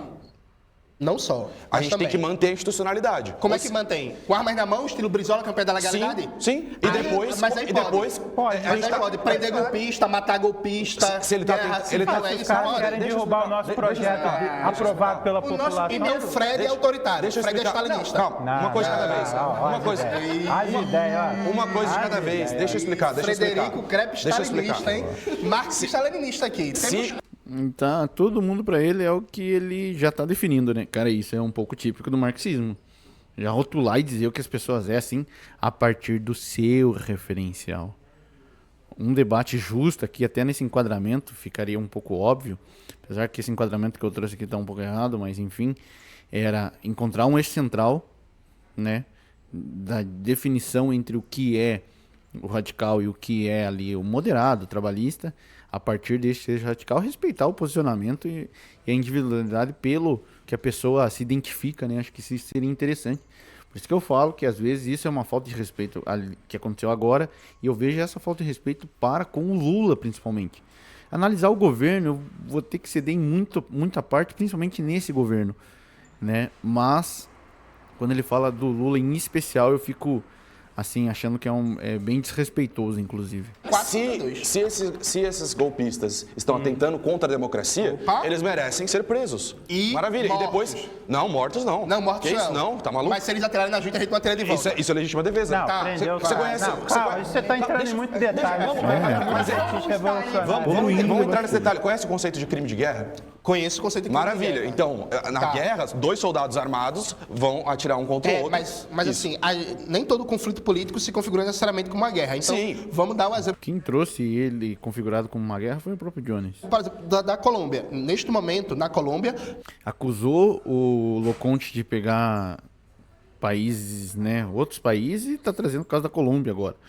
A gente pode trazer um monte de casos, se for assim. Eu acho que foge um pouco, sabe, do que a gente deve se propor, porque a gente deve ser uma esquerda brasileira nacionalista e enfrentar os nossos problemas. Tudo bem, trazer, óbvio, referências, mas não sei se a gente tem a conjuntura dessa referência que está sendo trazida, entende? Tem grupos paramilitares financiados pelo imperialismo que estão fomentando desestabilização em vários departamentos para tentar enfraquecer o governo Estão atentando contra a democracia. Contra o governo Gustavo Petro. Tem que ser combatidos. Mas o problema deles não é a democracia, o problema deles é ter um projeto de esquerda anti-imperialista. Não, mas peraí também, gente. Os grupos paramilitares da Colômbia já existem antes do governo Petro também. Que já existe. Isso é histórico na Colômbia. Mas a gente está falando não nasceram agora com o governo Petro. Óbvio, mas a gente está falando de processos específicos de sabotagem ao governo Petro. Então, a minha dúvida... Quem está falando é ele, não eram eles que estavam falando, né? É o seguinte, vocês deram voltas. O único que falou abertamente que não é contra a ruptura institucional, se for necessário para sustentar um projeto de superação da dependência, foi o Fred. Porque assim... Não, o Fred disse, inclusive, que é a favor de uma ruptura, que não precisa ser revolucionária. Mas ele é a favor de uma ruptura institucional. Vamos ver se o Fred vai sustentar o que ele disse lá atrás. A vida é dura. Mas não é questão de ruptura institucional no sentido de dar um golpe ou fazer um processo revolucionário. Quer um exemplo? Tá, vamos lá. Fred foi eleito aqui presidente do Brasil. O Jones é meu vice. Da última vez que os trabalhistas... Eu daria um golpe. Olha só, cara. Olha lá. Rasgou a fantasia. Olha só. Você seria preso por atentar contra a democracia. Eu vou chegar e vou propor um redesenho da estrutura produtiva brasileira radical e que vai reorganizar a estrutura produtiva brasileira para gerar desenvolvimento, para gerar educação de qualidade, para tirar as pessoas dessa situação. Só para deixar claro, ele pode querer isso, mas ele não faria sem uma classe política, né, predisposta a isso. De pobreza, de miséria, e eu vou aumentar a base material da sociedade brasileira para que a sociedade brasileira, no geral, seja muito mais desenvolvida, muito mais... Ela possa florescer mais, que ela possa se desenvolver enquanto seres humanos e tudo mais. Vocês vão me apoiar, vamos imaginar que vocês vão me apoiar. Vai ter reação? Vai ter reação. A cara dele ali. Não vai apoiar. Os comunistas não vão apoiar. Eles querem o circo pegar fogo para poder implementar o projeto deles. Porque se a gente pega, e um pouco foi sobre isso, se através de guerrilha armada e não sei o que, eles precisam dessa bagunça toda, eles não querem a reforma. Né? Ou eles... Vai, beleza. Vamos usar o instrumento que a gente tem de hegemonia popular, de chamar o povo para poder defender essa reação. E ainda tem outra coisa. Se eu quiser, eu posso, se eu tiver apoio suficiente para isso, eu posso, tendo a hegemonia política, criar uma outra Constituição para o Brasil e tirar essa Constituição e fazer uma Constituição mais avançada. Isso vai ser uma revolução? Vocês considerariam isso uma revolução? Depende do contexto histórico, porque o Florestan Fernandes trabalhava com o conceito de revolução democrática para explicar processos em que, ainda que não se começou uma ruptura com o capitalismo, você tem uma tal mudança da correlação de forças entre as classes que a dinâmica de produção e distribuição da riqueza está em jogo. Nesse teu exemplo, a gente estaria no contexto de uma revolução democrática com tal nível de participação da classe trabalhadora que seria inédito. Agora, a questão Aí o Jones ia me dar um golpe e assumir o controle. A questão é, Aí. Como fazer para sustentar? Porque o teu exemplo é fantástico. Isso aconteceu no Chile do Salvador Allende, né? E aí tem um grande livro do Muniz Bandeira, trabalhista também, né? Leiam Muniz Bandeira, inclusive, A muito estratégia do caos sobre a derrubada do governo Salvador Allende. E uma das grandes questões é o Congresso chileno estava abertamente sabotando o processo político no Chile, o governo Salvador Allende, fomentando um golpe de Estado. E aí as massas na rua pediam o fechamento do Congresso.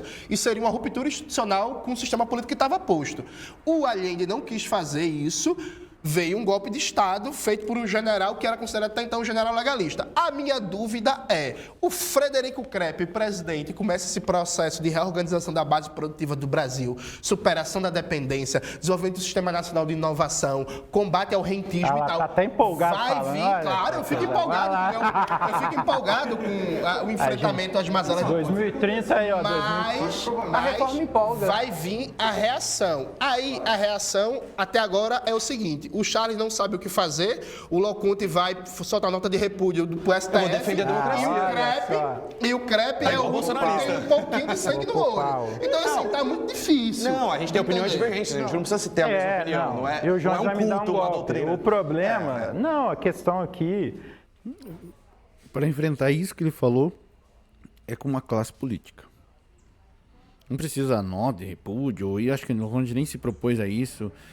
O Krepp eu não entendi bem como que ele sustentaria esse projeto, até porque eu falei no começo, né? Não é ele que tocaria esse projeto, ele representa esse projeto.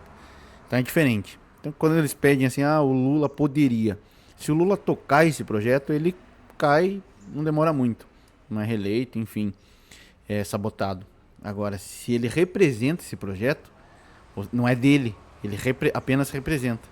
É bem diferente, né? É que nós vamos fazer um redesenho institucional do país e a gente vai ter apoio popular para sustentar Então, isso. esse agente é uma nova classe política.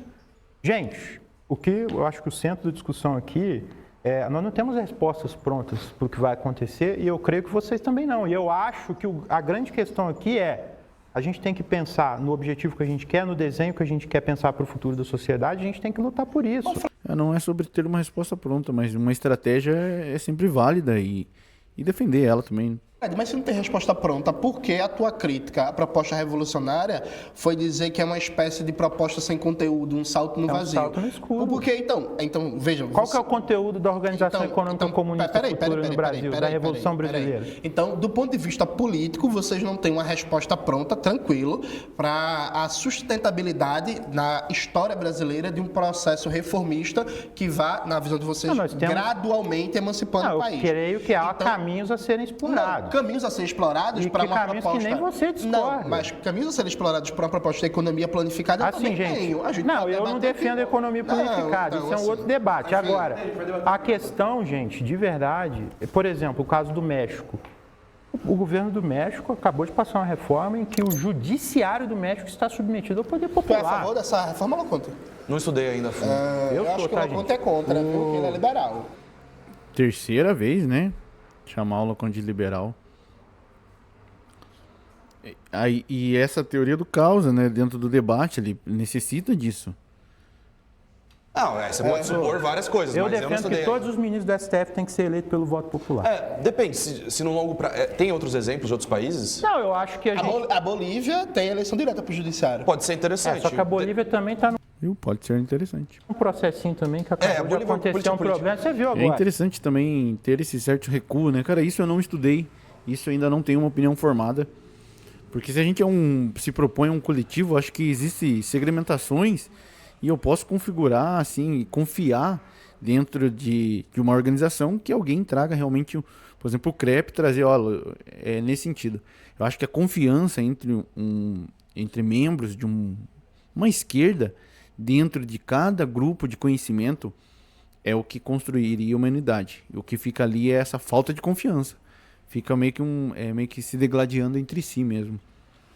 A direita ganhou a eleição, o Supremo da Bolívia foi lá e tirou todos os golpistas da cadeia. Fora que assim, você fica falando como sustentar o projeto reformista. Bom, todos os avanços do capitalismo nos últimos 100 anos, eles vieram através de reformas. Foi assim e foi assado, teve reforma. A gente teve um monte de retrocesso. principalmente a partir dos anos 80, com o neoliberalismo, que foi intensificado com o FHC. E o neoliberalismo se consolidou no mundo porque não tinha mais um campo socialista para forçar a burguesia a aceitar reformas, né? Mas peraí. No começo do debate eu não falei que vocês são o instrumento necessário para a gente poder fazer com que as reformas sejam impulsionadas? Como é que a gente vai ser instrumento para vocês quando vier um golpe de Estado, vocês vão fugir do Brasil, como Vai fizeram não, antes? Pelo vai amor de Deus, pô, né? Vai deixar para muitos revolucionários se fuder, se lascar, morrer. Deus, pelo amor de Deus. Inclusive, O Jones que vai me dar o golpe, o cara tá falando o próprio fugir Evo do Morales Brasil. e o Garcia Lineira, assim, quando veio o golpe em 2019, eles fugiram da Bolívia. Na época, eu Cara, eu queria muito ouvir o Chavoso aí, mano, nesse sentido. Eu não sei por que ele se encolheu feito nesse tema, mas eu queria muito ouvir ele, na moral mesmo. Eu gosto de ouvir ele falando assim, acho que ele fala com uma calma e com uma visão de comunidade que eu digo de pessoas mais pobres, né? E não que o Jones não fala, porque eu acho que ele vem de uma família bem humilde, né? Mas ele teve um avanço acadêmico dentro dessa estrutura burguesa branca que ele critica, né?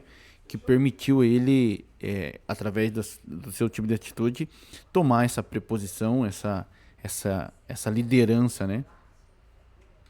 fui crítico, não sustentaram o golpe. A sorte foi que na Bolívia você tinha uma base popular muito aguerrida que sustentou o enfrentamento, mas as lideranças reformistas... E derrotou o golpe depois. Derrotou o golpe, mas as lideranças reformistas fugiram. Aí, veja, a minha questão é bem simples e objetiva. É vocês falar, mas não tem materialidade para o movimento marxista agora. E não tem mesmo.